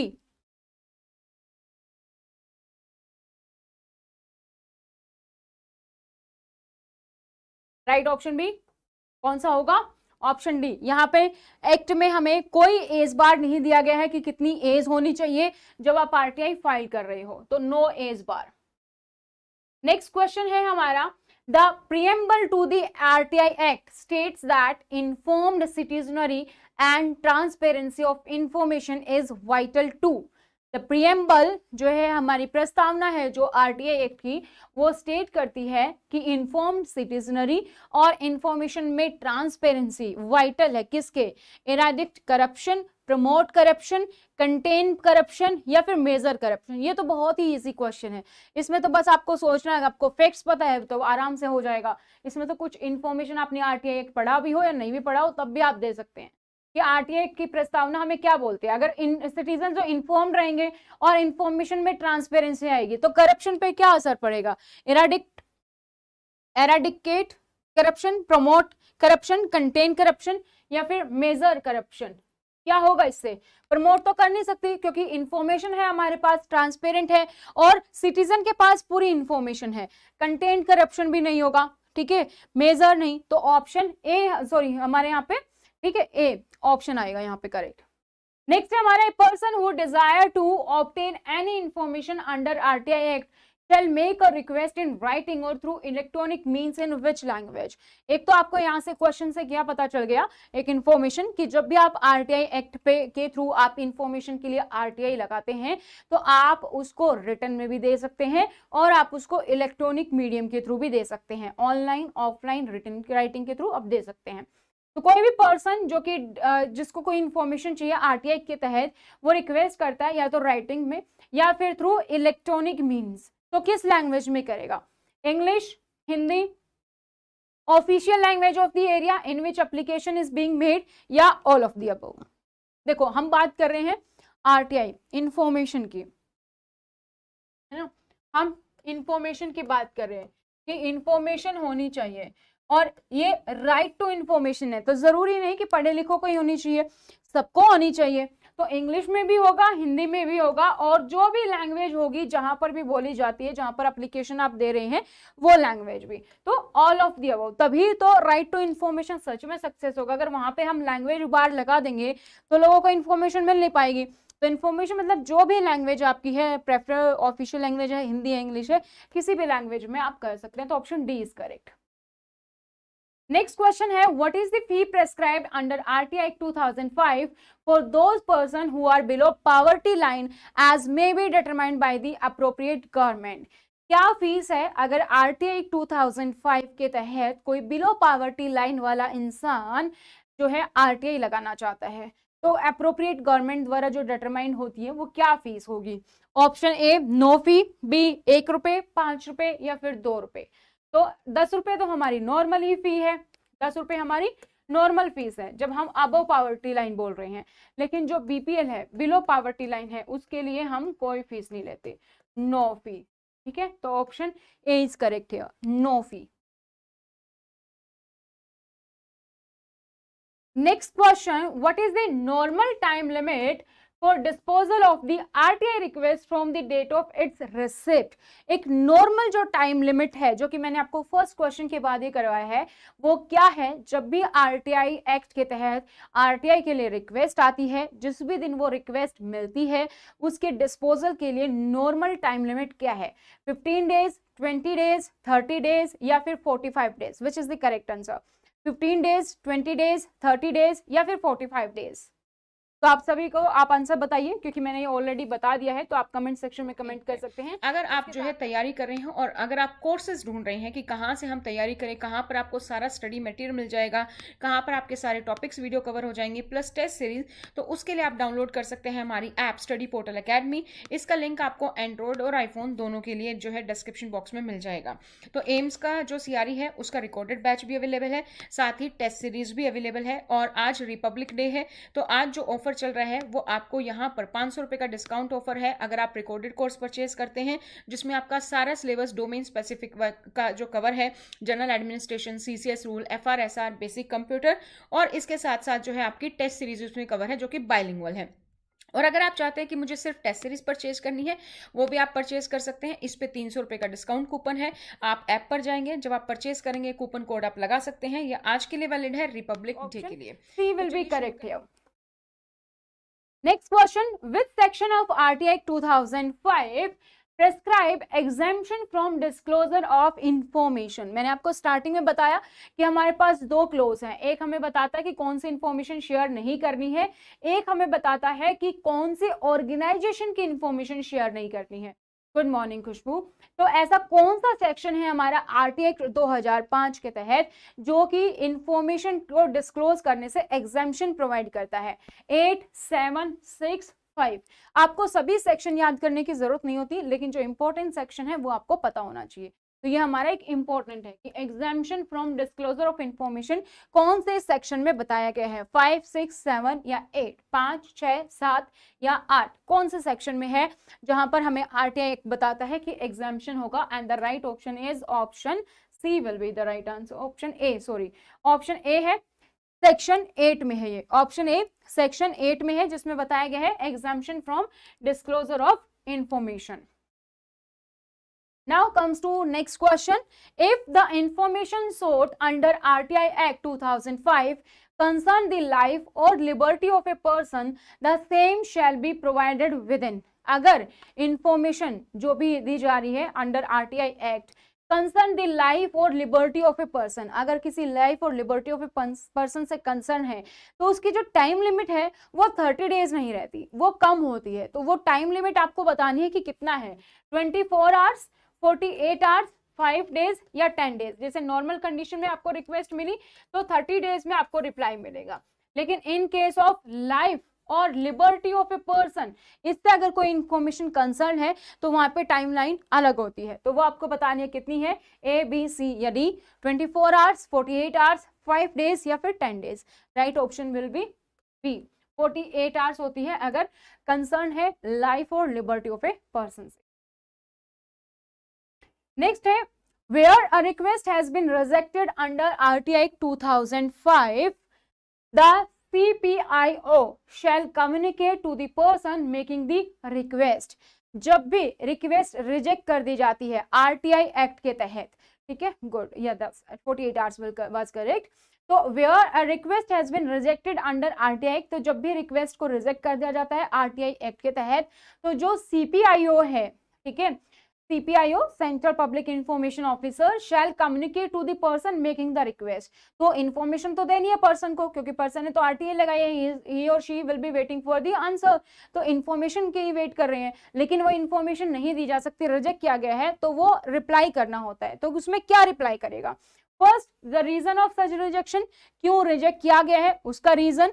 B, the period within which an appeal against such rejection may be preferred, कि कितने दिन के अंदर आप appeal कर सकते हैं। Third, the particulars of the appellate authority, तो जब भी आप चाहे रिजेक्शन दो चाहे रिप्लाई आए तब भी ये इन्फॉर्मेशन आती है कि किसको अपील कर सकते हैं। जैसे कि आप नॉर्मली देखा होगा किसी भी ऑर्गेनाइजेशन में या कहीं पर भी आपको इन्फॉर्मेशन करते हो तो वो लिख भी देते हैं नीचे कि we hope we have resolve your query, in case you have another query or you want to escalate you can reach out to this authority, name this. तो इसी तरीके से अपीलेट ऑथोरिटी कितने दिन में आप अपील कर सकते हो, साथ ही किसको अपील करना है ये इन्फॉर्मेशन दी जाती है रिप्लाई में भी, रिजेक्शन में, और रिजेक्शन हुआ है तो रीजन भी दिया जाएगा। तो हमारा option D is correct. Khushboo is correct, option D, all of the above is the correct here. Now next question, what is the maximum number of central information commissioner CIC allowed at a time to hold the office? Maximum कितने CIC हो सकते हैं? Central information commissioners जो हैं इसमें एक limit है कि मिनिमम और मैक्सिमम, कि मिनिमम कितने हो सकते हैं और मैक्सिमम कितने हो सकते हैं एक टाइम पर। तो आपको यहाँ पर मैक्सिमम लिमिट बतानी है, कितनी है, 10, 7, 5 या फिर ऐसी कोई लिमिट ही नहीं है, 10, 7, 5 या फिर no such limit. What is the maximum number of CIC central information commissioners allowed at a time to hold the office? 1075 या फिर नो सच लिमिट। तो अगर हम मिनिमम की बात करें तो मिनिमम शुड बी 1, जब हम मैक्सिमम की बात करें तो maximum should be 10। So right option will B option A, 10 होने चाहिए मैक्सिमम, और मिनिमम तो एक तो चाहिए चाहिए, सेंट्रल इंफॉर्मेशन कमीशन, तो एक तो स्वागत होना ही है। होना। और एमसीआरई की एमसीक्यू की सीरीज में आज हमारा जो फोर्थ टॉपिक है वो है एलटीसी रूल्स। तो इससे पहले हम इसकी थ्योरेटिकल वीडियो हम कर चुके हैं, रूल बाय रूल हम समझ चुके हैं। अगर आप लोगों ने वो वीडियो नहीं देखी है तो पहले वो वीडियो देख लीजिए, ताकि आपको एमसीक्यू सोल्व करना आपके लिए आसान रहे। और अगर आपकी तैयारी अच्छे से एलटीसी रूल की तो आप सीधा एमसीक्यू भी सोल्व कर सकते हैं। इससे पहले भी हमने काफी सारी वीडियो ऑलरेडी हम डिस्कस कर चुके हैं। पहले हम टॉपिक डिस्कस करते हैं, देन उसके बाद एमसीक्यू। तो अगर आपने वो वीडियो नहीं देखी है तो वो वीडियो आप देख सकते हैं। और मॉक टेस्ट सीरीज के लिए आप हमारे चैनल को सब्सक्राइब कर लीजिए, साथ ही बेल आइकन को प्रेस कर लीजिए, ताकि जैसे कोई भी नई वीडियो अपलोड होती है उसकी नोटिफिकेशन आप सभी लोगों को मिल सके। तो एमसीआरई की जो नोटिफिकेशन है वो 2025 की, उसका जो एग्जाम है वो 26 to 28 फेब यानी कि फेब के एंड में होना है। और जो पोस्ट है आपकी, 2 पोस्ट है यहाँ पर, एएसओ असिस्टेंट सिक्योरिटी ऑफिसर और असिस्टेंट एडमिनिस्ट्रेटिव ऑफिसर यानी कि AO, executive assistant, junior administrative officer यानी कि जेओ और ऑफिस असिस्टेंट। इन सभी पोस्ट के लिए हमारा जो ये सिलेबस है ये हमारा इन सभी पोस्ट के लिए कॉमन है। General administration, CCS rule, FRSR, basic computer, तो इसी को हम यहाँ पर डिस्कस करने वाले हैं। अभी तक हम आरटीआई डिस्कस कर चुके हैं, हम ऑफिस प्रोसीजर डिस्कस कर चुके हैं, सीसीएस सीसीए रूल डिस्कस कर चुके हैं, और आज का हमारा जो टॉपिक है एलटीसी रूल्स है। इसके बाद हमारे पास जो है ये टोटल 6 टॉपिक्स बच जाएंगे, तो ऑलमोस्ट 40% हम कवर कर चुके हैं। तो अगर अभी तक आप लोगों ने हमें सोशल मीडिया पर फॉलो नहीं किया तो आप हमें सोशल मीडिया पर भी फॉलो कर सकते हैं, इंस्टाग्राम, टेलीग्राम, फेसबुक। यहाँ पर आपको सारी अपडेट्स मिलती रहती हैं आपके एग्जाम से रेलिवेंट। अगर आप तैयारी कर रहे हैं एमसीआरई एग्जाम की तो आप अपना नाम और साथ में अपनी सिटी स्पेस देके अपना एग्जाम लिख के आप हमारे व्हाट्सएप नंबर पर शेयर कर सकते हैं, जो है 8447410108। और अगर आप एमसीआरई एग्जाम को क्लियर करना चाहते हैं, इसी बार में आप पहली बार भी अपियर कर रहे हैं, तो मैं बता दूं ये एग्जाम जो है आपका ईयरली बेसिस पर होता है। और इसके अलावा भी बहुत सारी पोस्ट है जिसके लिए आप जो है अप्लाई कर सकते हैं एम्स के अलावा भी। तो अगर आप कोर्स परचेज करना चाहते हैं ताकि आपका सिलेक्शन इसी बार में हो पाए, अच्छे से तैयारी कर पाए, अगर आप ढूंढ रहे हैं कि कहाँ पर आपको सारा स्टडी मटेरियल मिल जाएगा, टेस्ट सीरीज कैसे आप तैयारी कर सकते हैं, तो हमारी ऐप आप डाउनलोड कर सकते हैं, स्टडी पोर्टल एकेडमी, जो कि एंड्रॉयड और आईफोन दोनों के लिए है। यानी कि इसको आप जो है ऐप स्टोर और गूगल प्ले स्टोर दोनों से ही आप इसको डाउनलोड कर सकते हैं। जैसे आप डाउनलोड करेंगे, जो हमारा पोस्ट कोड है 2 और 39, इसके लिए हमारे पास 2 कोर्सेज आपको अवेलेबल दिखाई देंगे। सबसे पहला रिकॉर्डेड बैच है, इसमें ऑटोमेटिकली आपकी टेस्ट सीरीज भी इंक्लूड है। आपका जो डोमेन स्पेसिफिक पेपर है 75 मार्क्स का, ये सारा का सारा आपका इसमें है। General administration, CCS rule, FRSR, basic computer, complete syllabus आपका इसमें जो है कवर किया गया है। ये सारे टॉपिक्स आपके यहाँ पर कवर हैं टॉपिक वाइज, और साथ ही साथ टॉपिक वाइज आपकी जो टेस्ट सीरीज है वो भी कवर है। बाइलिंगुअल है तो आपको समझने में भी कोई प्रॉब्लम नहीं होगी। और अगर आपको लगता है कि नहीं मेरी तैयारी बहुत ही अच्छी सी है थ्योरेटिकल और मेरे पास टाइम कम है, सिर्फ मुझे टेस्ट सीरीज चाहिए, तो आप टेस्ट सीरीज भी ज्वाइन कर सकते हैं। टेस्ट सीरीज भी बाइलिंगुअल है और सारे टॉपिक वाइज आपकी टेस्ट सीरीज है, तो यहाँ से भी आप देख सकते हैं आपकी कितनी तैयारी हो रखी है। तो हम डोमेन स्पेसिफिक सिलेबस को डिस्कस कर रहे हैं, जिसमें 75 क्वेश्चन आते हैं, हर एक क्वेश्चन 4 नंबर का है, 300 नंबर का आपका ये पेपर होता है, तो बहुत ही इंपॉर्टेंट सिलेबस है आपका। तो अभी हम डिस्कस करते हैं अपना नया टॉपिक जो है हमारा एलटीसी। तो चलिए क्वेश्चंस को डिस्कस करते हैं। पहला क्वेश्चन हमारा कहता है, how many times can home town be changed during the entire service under LTC rule. LTC rule के तहत आपका जो होम टाउन है, अगर आप उसको चेंज करवाना चाहते हैं तो कितनी बार चेंज किया जा सकता है। ऑप्शन है थ्राइस, ट्वाइस, वंस या 4 टाइम, यानी कि 3 बार, 2 बार, 1 बार या फिर 4 बार। कौन सा ऑप्शन करेक्ट है? कमेंट सेक्शन में आप लोग कमेंट कर सकते हैं कि how many times can home town B change during entire service under LTC rule. LTC rule के तहत आपकी पूरी सर्विस में, पूरे जो भी आपकी सर्विस है उसमें होम टाउन को कितनी बार आप चेंज कर सकते हैं? 3 बार, 2 बार, 1 बार या 4 बार? आंसर्स आप कमेंट सेक्शन में कमेंट कर सकते हैं।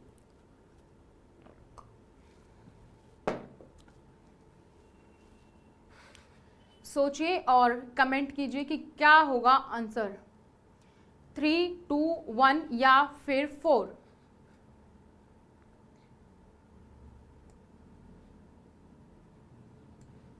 कौन सा आंसर आपको यहाँ पर लगता है? अगर नहीं, क्योंकि मैंने यहाँ पर आपको बेसिक आइडिया दी है, अगर आपको नहीं भी आता है तो आप यहाँ पर जो है गैस कर सकते हैं कि कौन सा आंसर आपके अकॉर्डिंग यहाँ पर होना चाहिए।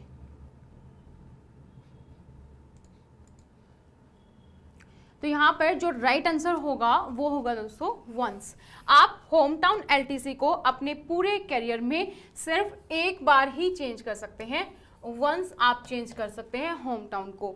And what is home town? जब भी आपकी जॉब लगती है तो आपको एक फॉर्म मिलता है, ज्वाइनिंग फॉर्म, जहां पर आप अपना होम टाउन डिक्लेयर करते हैं, वहां पे आप मेंशन करते हैं अपना एड्रेस, अपना होम टाउन, और उसी होम टाउन को मान लिया जाता है कि ये आपका ऑफिशियल होम टाउन है। तो होम टाउन आपका विद इन इंडिया भी हो सकता है, आउटसाइड इंडिया भी हो सकता है, ठीक है। तो वो जो आप डिक्लेयर करते हो, एक बार आपने डिक्लेयर किया तो फर्स्ट टाइम वो आपका मान लिया जाता है, और आपके पूरे सर्विस में अगर आप चेंज करवाना चाहते हो होम टाउन को तो वो आप सिर्फ एक बार चेंज करवा सकते हैं। Got it? Now second question, what is the entitlement of LTC to officials under suspension under LTC rule?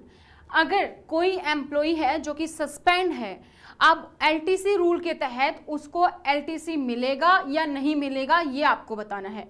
Option A है entitle for self and family, यानी कि वो अपने लिए भी और अपनी फैमिली के लिए भी एंटाइटल है, दोनों के लिए ही एलटीसी ले सकता है।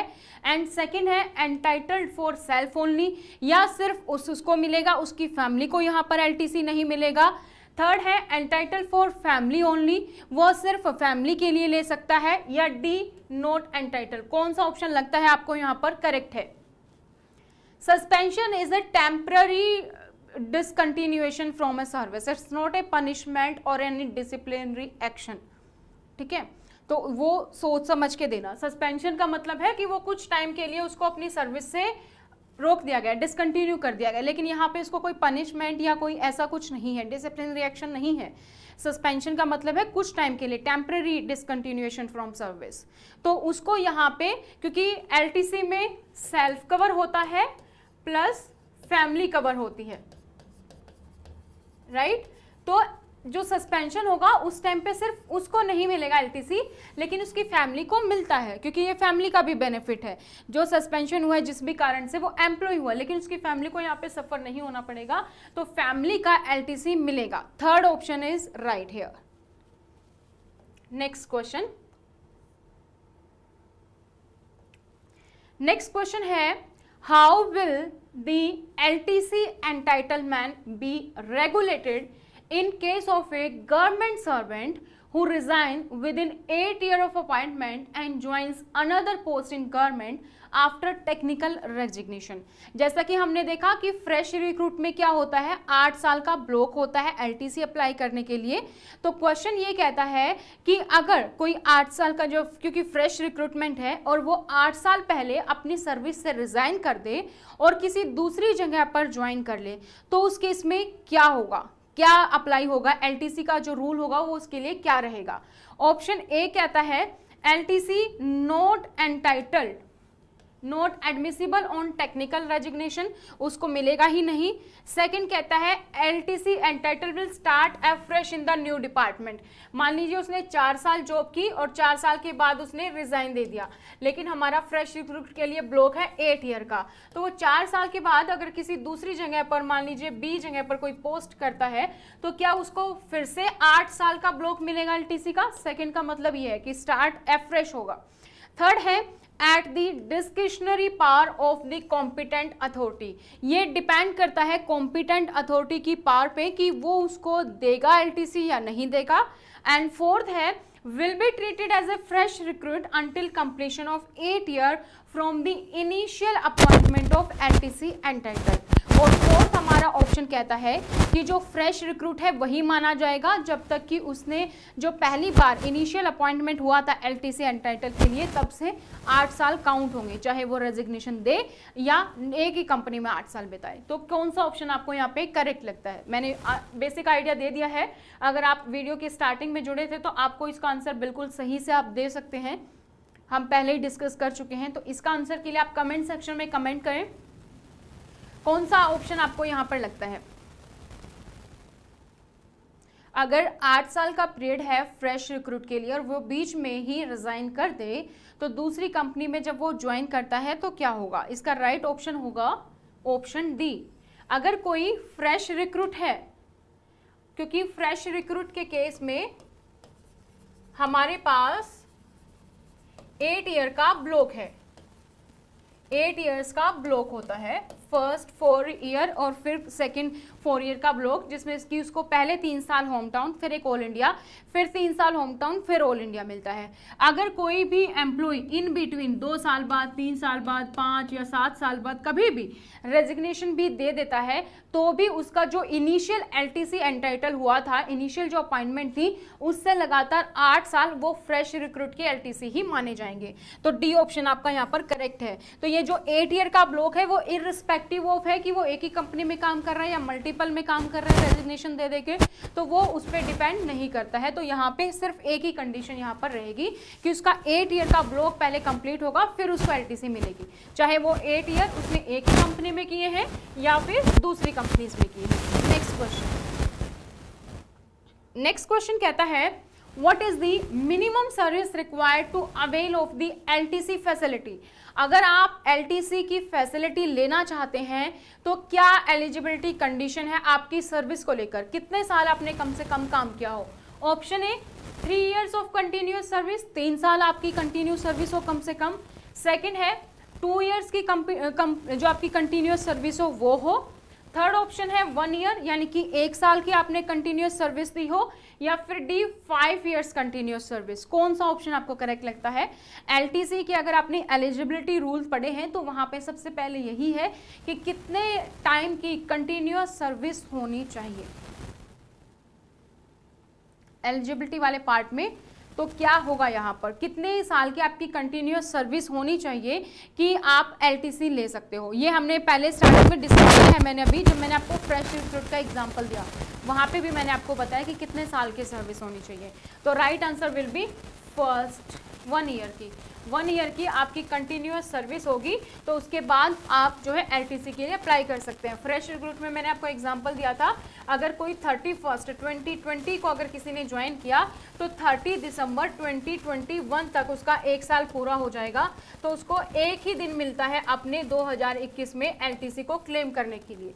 अगर मान लीजिए कोई एम्प्लॉय 31 जुलाई को मान लीजिए हुआ ज्वाइन और 30 जुलाई को उसको 1 साल हो गया, तो उसको अब 31 जुलाई से लेकर 31 दिसंबर तक उसका एक एलटीसी क्लेम करने का उसको टाइम मिलेगा। तो जैसे ही उसका एक कंप्लीट हो जाएगा 1 साल, उसके बाद जितने भी दिन बचेंगे उस ईयर में वो एलटीसी क्लेम कर सकता है। क्योंकि यहाँ पर दिसंबर में ज्वाइन किया तो एक ही दिन है, और यहाँ पे अगर जुलाई में ज्वाइन कर लिया तो उसके पास 31 जुलाई से 31 दिसंबर तक यहाँ पर है उसके पास टाइम। नेक्स्ट क्वेश्चन से रेलिवेंट। अगर आप तैयारी कर रहे हैं एमसीआरई एग्जाम की तो आप अपना नाम और साथ में अपनी सिटी स्पेस देके अपना एग्जाम लिख के आप हमारे व्हाट्सएप नंबर पर शेयर कर सकते हैं जो है 8447410108। और अगर आप एमसीआरई एग्जाम को क्लियर करना चाहते हैं, इसी बार में आप पहली बार भी अपीयर कर रहे हैं, तो मैं बता दूं ये एग्जाम जो है आपका ईयरली बेसिस पर होता है, और इसके अलावा भी बहुत सारी पोस्ट है जिसके लिए आप जो है अप्लाई कर सकते हैं एम्स के अलावा भी। तो अगर आप कोर्स परचेज करना चाहते हैं ताकि आपका सिलेक्शन इसी बार में हो पाए, अच्छे से तैयारी कर पाए, अगर आप ढूंढ रहे हैं कि कहाँ पर आपको सारा स्टडी मटेरियल मिल जाएगा, टेस्ट सीरीज कैसे आप तैयारी कर सकते हैं, तो हमारी ऐप आप डाउनलोड कर सकते हैं स्टडी पोर्टल एकेडमी, जो कि एंड्रॉयड और आईफोन दोनों के लिए है। यानी कि इसको आप जो है ऐप स्टोर और गूगल प्ले स्टोर दोनों से आप इसको डाउनलोड कर सकते हैं। जैसे आप डाउनलोड करेंगे, जो हमारा पोस्ट कोड है 2 और 39, इसके लिए हमारे पास 2 कोर्सेज आपको अवेलेबल दिखाई देंगे। सबसे पहला रिकॉर्डेड बैच है, इसमें ऑटोमेटिकली आपकी टेस्ट सीरीज भी इंक्लूड है। आपका जो डोमेन स्पेसिफिक पेपर है 75 मार्क्स का, ये सारा का सारा आपका इसमें है। General administration, CCS rule, FRSR, basic computer, complete syllabus आपका इसमें जो है कवर किया गया है। ये सारे टॉपिक्स आपके यहाँ पर कवर हैं टॉपिक वाइज, और साथ ही साथ टॉपिक वाइज आपकी जो टेस्ट सीरीज है वो भी कवर है। बाइलिंगुअल है तो आपको समझने में भी कोई प्रॉब्लम नहीं होगी। और अगर आपको लगता है कि नहीं मेरी तैयारी बहुत ही अच्छी सी है थ्योरेटिकल और मेरे पास टाइम कम है, सिर्फ मुझे टेस्ट सीरीज चाहिए, तो आप टेस्ट सीरीज भी ज्वाइन कर सकते हैं। टेस्ट सीरीज भी बाइलिंगुअल है और सारे टॉपिक वाइज आपकी टेस्ट सीरीज है, तो यहाँ से भी आप देख सकते हैं आपकी कितनी तैयारी हो रखी है। तो हम domain As per LTC rule, LTC cannot be availed during। LTC rule के तहत आप LTC कब अवेल नहीं कर सकते। ऑप्शन ए स्टडी लीव पर नहीं कर सकते। सेकंड है during weekend holidays without availing any leave. आपकी वीकेंड हॉलीडे है, सैटरडे संडे आपका ऑफ है और उस टाइम पे आपने कोई लीव नहीं ली है, तो क्या उस टाइम पर आप LTC अवेल कर सकते हैं या नहीं। सी है अर्न लीव पर, डी है मैटरनिटी लीव पर। कौन सी लीव आपको लगता है जहां पर आप एलटीसी को क्लेम नहीं कर सकते हैं? तो एलटीसी का मतलब ही क्या है? लीव ट्रैवल, यानी कि वो ट्रैवल जो कि आपने लीव लेके किया है। यहाँ पर स्टडी लीव यानी कि आपने लीव ली है, अर्न लीव लीव ली है, मैटरनिटी लीव लीव ली है, लेकिन यहाँ पे विदाउट अवेलिंग एनी लीव, यहाँ पे आपने कोई लीव नहीं ली है, यानी कि आप वहाँ पे एलटीसी क्लेम नहीं कर सकते। अगर आपको एलटीसी क्लेम करनी है तो चाहे आपकी वीकेंड हॉलीडे 4-5 दिन की हो, पब्लिक हॉलीडे मिलाकर या कुछ भी मिलाकर, आपको कम से कम 1 दिन की लीव लेनी होगी एलटीसी उस पीरियड में क्लेम करने के लिए। अगर आपने कोई लीव नहीं ली तो मतलब एलटीसी नहीं, क्योंकि एलटीसी का मतलब ही है लीव ट्रैवल। लीव लेके जो आप ट्रैवल करोगे वो एलटीसी में आपका क्लेम होगा। तो राइट आंसर इसका कौन सा होगा? बी ऑप्शन, कि जब आपकी कोई वीकेंड हॉलीडे है और उस टाइम पे आप बिना किसी लीव के एलटीसी लो तो वो आप नहीं क्लेम कर सकते हैं। नेक्स्ट क्वेश्चन, नेक्स्ट क्वेश्चन कहता है, is there any distance limit from headquarter to home town or place of visit on LTC? LTC पर क्या आपके होम टाउन से हेडक्वार्टर तक कोई डिस्टेंस जो है लिमिट है या नहीं है? Option A, no limit for distance, B within 1000 kilometre, C within 5000 kilometre, या डी विद इन 3000 किलोमीटर। यानी कि आपका हेडक्वार्टर मान लीजिए ए प्लेस पर है और आपका होम टाउन है किसी बी प्लेस पर, यहाँ होम टाउन है और यहाँ पे आपका हेडक्वार्टर है, तो इस केस में क्या इस डिस्टेंस के लिए कुछ मिनिमम डिस्टेंस रखी गई है एलटीसी में? तो राइट ऑप्शन आपका यहाँ पर क्या होगा? No limit for distance.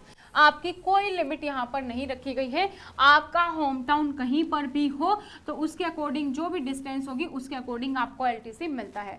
तो home town irrespective of distance है, आपका होम टाउन इंडिया में, पूरे इंडिया में कहीं पर भी हो।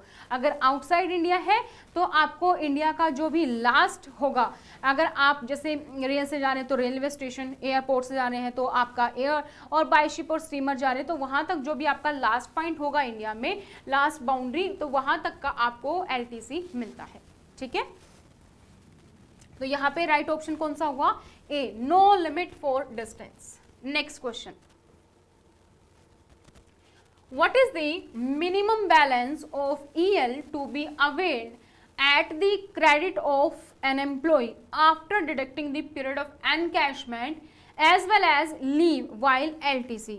जब आप LTC को अवेल कर रहे हो और अपने EL यानी कि अर्नड लीव को अगर आप एनकैश कर रहे हो तो आपके अकाउंट में कितनी EL बचनी चाहिए एनकैश करने के बाद? ऑप्शन ए है 10, बी है 60, सी है 30 और डी है 45। Minimum balance of EL to be available, कितना अवेलेबल होना चाहिए? तो एलटीसी की ये हम अर्न लीव जो हमारा सीसीएस लीव है वहां पर भी हम कर चुके हैं। तो EL यानी कि अर्न लीव, और इसको आप एनकैश कर सकते हो एलटीसी के साथ। जब इसको आप एलटीसी में एनकैश करते हो तो अपने पूरे करियर में, पूरी सर्विस में आप इसको 6 टाइम एनकैश कर सकते हो। एलटीसी एनकैश करने के लिए आप मिनिमम जो आपकी मैक्सिमम है वो 10 EL एनकैश कर सकते हो एक टाइम पर, और इसकी भी लिमिट ये है कि अगर आप 10 EL को एनकैश कर रहे हो तो आपके अकाउंट में आपके पास 30 EL जो है वो बचनी चाहिए। तो यहाँ पे राइट ऑप्शन क्या होगा? 30। तो मैक्सिमम कितनी आप कर सकते हो? 10 EL एक कैलेंडर ईयर में, और पूरे एंटायर सर्विस में 6 टाइम, तो यानी कि 10 × 6 60 EL आप पूरे करियर में एनकैश कर सकते हो। और जब आप एनकैश करते हो तो आपके पास कितनी होनी चाहिए आपके अकाउंट में? एनकैश होने के बाद आपके पास 30 बच जानी चाहिए।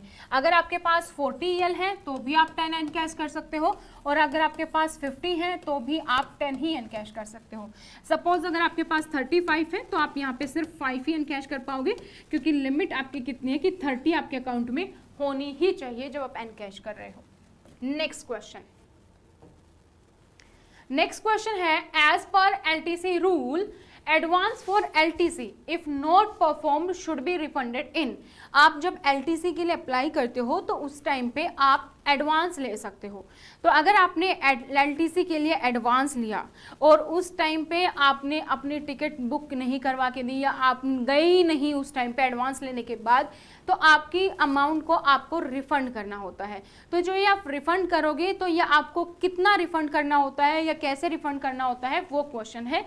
ए है कि आपको फुल रिफंड करना होता है, बी आप 3 इंस्टॉलमेंट में रिफंड कर सकते हो, सी 2 इंस्टॉलमेंट में, या डी 5 इंस्टॉलमेंट में। तो राइट आंसर क्या होना चाहिए यहाँ पर? तो फुल यहाँ पर आपका ए ऑप्शन यहाँ पर करेक्ट है कि अगर आप एलटीसी के लिए एडवांस लेते हो और अगर उस दौरान आप एलटीसी पर नहीं गए, आपने अवेल नहीं किया, तो वहां पर आप क्या कर सकोगे, आपको फुल रिफंड अमाउंट करना होगा। नेक्स्ट क्वेश्चन, नेक्स्ट क्वेश्चन है how many days of leave encashed at the time of LTC be deducted from the maximum amount of EL encashed at the time of retirement। ये question क्या कहता है कि अगर आपने LTC में EL अपनी एनकैश की है, EL एनकैश अभी हमने देखा, ठीक है, EL आपने एनकैश की LTC में जो कि मैक्सिमम 60 हो सकती हैं। तो जब आप रिटायरमेंट के टाइम पे लीव एनकैश करोगे अपनी EL, तो उस टाइम पे कितनी आपकी डिडक्शन होंगी। अगर आपने मान लो 60 कर ली है तो क्या ये रिटायरमेंट के टाइम पर 60 डिडक्ट होके आपको फिर बाकी जो होंगी फिर मिलेंगी या क्या होगा? तो no deduction will be made 10 days, 90 days और 60 डेज। कौन सा ऑप्शन आपको यहाँ पर करेक्ट लगता है? ये हमने लास्ट जब हमने किया था अपना ऑप्शन CCS लीव वाले क्वेश्चंस, तो वहां पे भी हमने डिस्कस किया था। इसका राइट आंसर क्या होगा? No deduction will be made. जो आपको रिटायरमेंट के टाइम पे आप अपनी 300 EL एनकैश करवा सकते हो, वो आपकी इररिस्पेक्टिव ऑफ 60 है। ये आप 60, तो यानी कि आप अपने टोटल एंटायर सर्विस में 60 एनकैश करवा सकते हो वाइल इन ए सर्विस, और प्लस आप 300 एनकैश करवा सकते हो रिटायरमेंट के टाइम पर। तो टोटल 360 लीव को आप एनकैश कर सकते हो अगर हम दोनों की बात करें इन सर्विस और रिटायरमेंट पे। नेक्स्ट क्वेश्चन, नेक्स्ट क्वेश्चन है what is the rate of penal interest to be charged on unutilised advance from the defaulter. आपने एलटीसी के लिए एडवांस लिया, आपने एलटीसी में जितना भी एडवांस लिया, मान लीजिए उसमें से आप कम ही यूज़ कर पाए और आपके पास कुछ ना कुछ अमाउंट बची है जो आपने यूज़ नहीं की है, तो उस पर पीनल इंटरेस्ट क्या लगता है? अगर आप जो है अपना एडवांस वापस नहीं करोगे तो कितना इंटरेस्ट आपको देना होता है? तो option A 5% over GPF, and what is GPF? Provident fund जो आपका है दैट इज, ठीक है, 5% देना होगा आपको GPF की जितनी भी रेट होगी उसके ऊपर, या फिर 2% जितना भी इंटरेस्ट आपका होगा GPF पर उस पर, या फिर GPF प्लस 2.5% देना होगा, या इंटरेस्ट रेट जो है allowed for GPS from time to time by government, या जितनी भी GPF की रेट चल रही होगी आपको उतना देना होगा।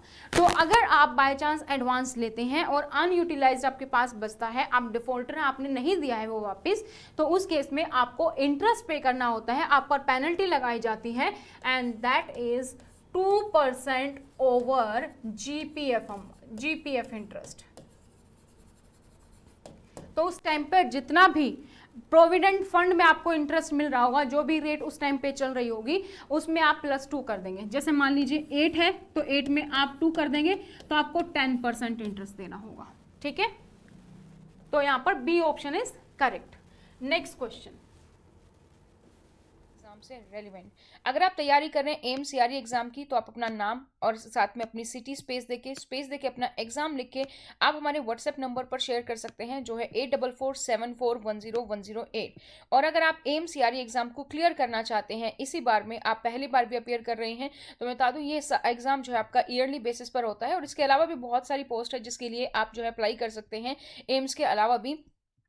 तो अगर आप कोर्स परचेज करना चाहते हैं ताकि आपका सिलेक्शन इसी बार में हो पाए, अच्छे से तैयारी कर पाएं, अगर आप ढूंढ रहे हैं कि कहां पर आपको सारा स्टडी मटेरियल मिल जाएगा, टेस्ट सीरीज कैसे आप तैयारी कर सकते हैं, तो हमारी ऐप आप डाउनलोड कर सकते हैं स्टडी पोर्टल एकेडमी, जो कि एंड्रॉयड और आईफोन दोनों के लिए है, यानी कि इसको आप जो है ऐप स्टोर और गूगल प्ले स्टोर दोनों से ही आप इसको डाउनलोड कर सकते हैं। जैसे आप डाउनलोड करेंगे, जो हमारा पोस्ट कोड है 2 और 39, इसके लिए हमारे पास 2 कोर्सेज आपको अवेलेबल दिखाई देंगे। सबसे पहला रिकॉर्डेड बैच है, इसमें ऑटोमेटिकली आपकी टेस्ट सीरीज भी इंक्लूड है, आपका जो डोमेन स्पेसिफिक पेपर है 75 मार्क्स का, ये सारा का सारा आपका इसमें है। General administration, CCS rule, FR SR, basic computer, complete syllabus आपका इसमें जो है कवर किया गया है। ये सारे टॉपिक्स आपके यहाँ पर कवर हैं टॉपिक वाइज, और साथ ही साथ टॉपिक वाइज आपकी जो टेस्ट सीरीज है वो भी कवर है। बाइलिंगुअल है तो आपको समझने में भी कोई प्रॉब्लम नहीं होगी। और अगर आपको लगता है कि नहीं मेरी तैयारी बहुत ही अच्छी सी है थ्योरेटिकल और मेरे पास टाइम कम है, सिर्फ मुझे टेस्ट सीरीज चाहिए, तो आप टेस्ट सीरीज भी ज्वाइन कर सकते हैं। टेस्ट सीरीज भी बाइलिंगुअल है और सारे टॉपिक वाइज आपकी टेस्ट सीरीज है। तो यहाँ से भी आप देख सकते हैं आपकी कितनी तैयारी हो रखी है। तो हम डोमेन। नेक्स्ट क्वेश्चन है, what is the time limit fixed for drawal of advance for a journey by train. अगर आप अपनी जर्नी बाय ट्रेन कर रहे हैं तो क्या टाइम लिमिट है कि आप एडवांस ले सकते हैं। अब एडवांस लेने की भी कुछ टाइम लिमिट है, तो अगर आप ट्रेन से जर्नी कर रहे हैं तो कितने दिन पहले आप एडवांस ले सकते हैं। Option A 45 days, option B 125 days, option C 120 days या ऑप्शन डी 30 डेज। यहाँ पे आपको ध्यान क्या रखना है, ये आपकी जर्नी की डेट की है, आपकी टिकट बुक करने की नहीं। अगर आप ट्रेन से जर्नी कर रहे हैं, जितने भी दिन जब भी आप जर्नी कर रहे हैं उससे कितने दिन पहले आपको एडवांस मिल सकता है, ये उसके बारे में बात हो रही है, ना कि आपको टिकट कितने दिन पहले बुक करवानी है उसके बारे में। तो यहाँ पर राइट आंसर क्या है, जो ट्रेन से है वो पहले हमारी होती थी 65, तो ये अमेंडमेंट में चेंज होके अब कितनी हो चुकी है 125। तो 125 डेज पहले आप अपनी ट्रेन की जर्नी से एडवांस ले सकते हैं और इसकी कंडीशन क्या रहेगी, विद इन 10 डेज आपको अपनी टिकट सबमिट करवानी होगी, टिकट बुक करवा के। तो बी ऑप्शन आपका यहाँ पर करेक्ट है। Next question, what is the age limit for admissibility of LTC to an unmarried dependent daughter. Daughter है वो अनमैरिड है और डिपेंडेंट है आप पे, तो उसकी कितनी एज लिमिट रखी गई है LTC में। जो हम फैमिली की बात करते हैं, फैमिली डेफिनेशन में कि कौन कौन आता है फैमिली की डेफिनेशन में, तो वहां पर अगर कोई अनमैरिड डिपेंडेंट डॉटर है, अनमैरिड डिपेंडेंट डॉटर, तो यहाँ पर उसको कितने एज लिमिट यहाँ पर रखी गई है, 25 साल तक की ले सकते हैं मैक्सिमम, 18 साल तक की, 35 साल तक की, या फिर नो एज लिमिट। तो जो एज लिमिट है वो सन के केस में तो है, लेकिन यहाँ पर डॉटर के केस पे नहीं है। डॉटर की जब तक शादी नहीं हो जाती वो डिपेंडेंट ही मान लीजिए, जब तक जॉब नहीं लग जाती, तो ये वाला केस है। तो यहाँ पर अगर वो अनमैरिड है और डिपेंडेंट है तो फैमिली की डेफिनेशन में ऐसी कोई एज लिमिट नहीं दी गई है, तो इसलिए हमारा सी ऑप्शन करेक्ट होगा, नो एज लिमिट, कोई एज लिमिट यहाँ पर नहीं है अनमैरिड डॉटर के लिए। Next question, how many LTC can a person avail of during the period between 2022 to 2025। 2022 से 25 का अभी अपना ब्लॉक चल रहा है और इस ब्लॉक में एक पर्सन कितने LTC अवेल कर सकता है।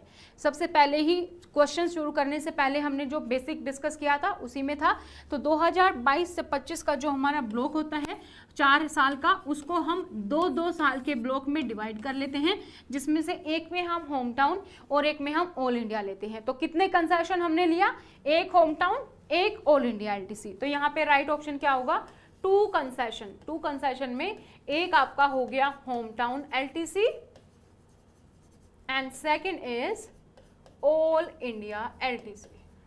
Got it. नेक्स्ट क्वेश्चन,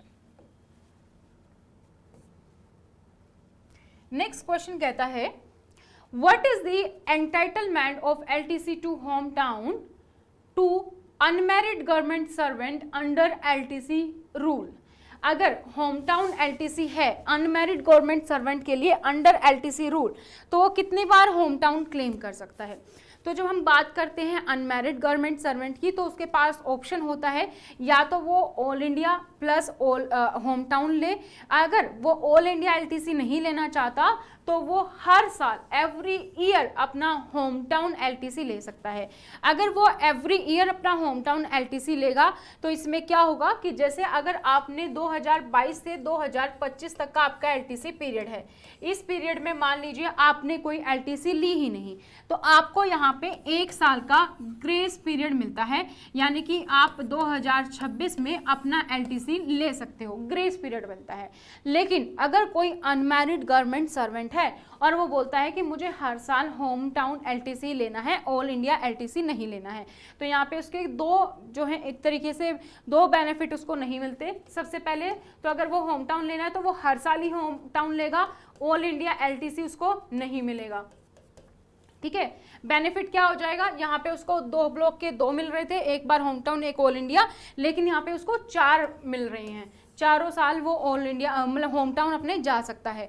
और सेकंड जो होगा उसके लिए वो क्या होगा कि सेकंड केस में जो ये ग्रेस पीरियड जो मिलता है ना 1 साल का, अगर आप हर साल होम टाउन जा रहे हैं तो आपको ये ग्रेस पीरियड नहीं मिलेगा, ठीक है, नो ग्रेस पीरियड। तो 2 डिसएडवांटेज हैं कि उसको ऑल इंडिया एलटीसी नहीं मिलेगा और सेकंड उसको ग्रेस पीरियड नहीं मिलेगा। बेनिफिट क्या होगा कि वो चारों के चारों साल ले सकता अपना होम टाउन एलटीसी, जबकि नॉर्मली अगर लेता तो होम टाउन और ऑल इंडिया मिलता। नेक्स्ट क्वेश्चन क्या कहता है, in LTC dependency does not apply to. जो डिपेंडेंसी वर्ड है वो कहां पर अप्लाई नहीं होता। जब हम एलटीसी में फैमिली की डेफिनेशन की बात करते हैं तो वहां पे एक टर्म आती है हर जगह, and that is dependent. Parents को एलटीसी तब मिलेगा जब डिपेंडेंट होंगे, डॉटर सन को कब मिलेगा जब डिपेंडेंट होंगे। तो कौन सा वो रिलेशन है जहां पर डिपेंडेंसी टर्म अप्लाई नहीं होती, डॉटर पे, सन पे, स्पाउस पे या पेरेंट्स पे। पेरेंट्स पे भी डिपेंडेंसी की टर्म लागू होती है, सन पे भी और डॉटर पे भी। जैसे इनकी जॉब लग जाएगी इनको एलटीसी नहीं मिलेगा, पेरेंट्स जब तक जॉब कर रहे हैं वो डिपेंडेंट नहीं है उनको नहीं मिलेगा। और स्पाउस पे ये लिमिट नहीं है, स्पाउस आपकी चाहे जॉब कर रही है, आपसे ज्यादा कमा रही है, कम कमा रही है, नहीं कमा रही है, हाउसवाइफ है, इररिस्पेक्टिव ऑफ दैट आपको एलटीसी स्पाउस का मिलेगा। तो जो डिपेंडेंसी वाली कंडीशन है वो स्पाउस पे लागू नहीं होती है, आपके हस्बैंड या आपकी वाइफ पर लागू नहीं होती है, बाकी सारे रिलेशन पे डिपेंडेंसी की टर्म लागू होगी। और हम कैसे पता करेंगे कि कोई जॉब कर रहा है या नहीं भी कर रहा है या कैसे डिपेंडेंट है, what is the definition of dependent, कि हम कैसे बोलेंगे कि वो बंदा इस बंदे पर डिपेंडेंट है। तो डिपेंडेंट के लिए जो मिनिमम गवर्नमेंट पेंशन है, मिनिमम गवर्नमेंट पेंशन जो है वो अगर वो लेता है जो भी डिपेंडेंट पर्सन है प्लस डीए रिलीफ ऑन, तो वो डिपेंडेंट नहीं है, एंड दैट इज 9,000, ठीक है। तो 9,000 है मिनिमम गवर्नमेंट पेंशन, अगर कोई एम्प्लॉय वो लेता है प्लस डीए रिलीफ ऑन है तो वो डिपेंडेंट नहीं कहा जाएगा। अगर इससे कम है उसकी पेंशन या जो भी है तो वो डिपेंडेंट कहा जाएगा। तो अगर आप तैयारी कर रहे हैं एमसीआरई एग्जाम की तो आप अपना नाम और साथ में अपनी सिटी स्पेस देके अपना एग्जाम लिख के आप हमारे व्हाट्सएप नंबर पर शेयर कर सकते हैं जो है 8447410108। और अगर आप एमसीआरई एग्जाम को क्लियर करना चाहते हैं, इसी बार में आप पहली बार भी अपियर कर रहे हैं, तो मैं बता दूं ये एग्जाम जो है आपका ईयरली बेसिस पर होता है और इसके अलावा भी बहुत सारी पोस्ट है जिसके लिए आप जो है अप्लाई कर सकते हैं एम्स के अलावा भी। तो अगर आप कोर्स परचेज करना चाहते हैं ताकि आपका सिलेक्शन इसी बार में हो पाए, अच्छे से तैयारी कर पाए, अगर आप ढूंढ रहे हैं कि कहां पर आपको सारा स्टडी मटेरियल मिल जाएगा, टेस्ट सीरीज कैसे आप तैयारी कर सकते हैं, तो हमारी ऐप आप डाउनलोड कर सकते हैं स्टडी पोर्टल एकेडमी, जो कि एंड्रॉयड और आईफोन दोनों के लिए है। यानी कि इसको आप जो है ऐप स्टोर और गूगल प्ले स्टोर दोनों से आप इसको डाउनलोड कर सकते हैं। जैसे आप डाउनलोड करेंगे, जो हमारा पोस्ट कोड है 2 और 39, इसके लिए हमारे पास 2 कोर्सेज आपको अवेलेबल दिखाई देंगे। सबसे पहला रिकॉर्डेड बैच है, इसमें ऑटोमेटिकली आपकी टेस्ट सीरीज भी इंक्लूड है। आपका जो डोमेन स्पेसिफिक पेपर है 75 मार्क्स का, ये सारा का सारा आपका इसमें है।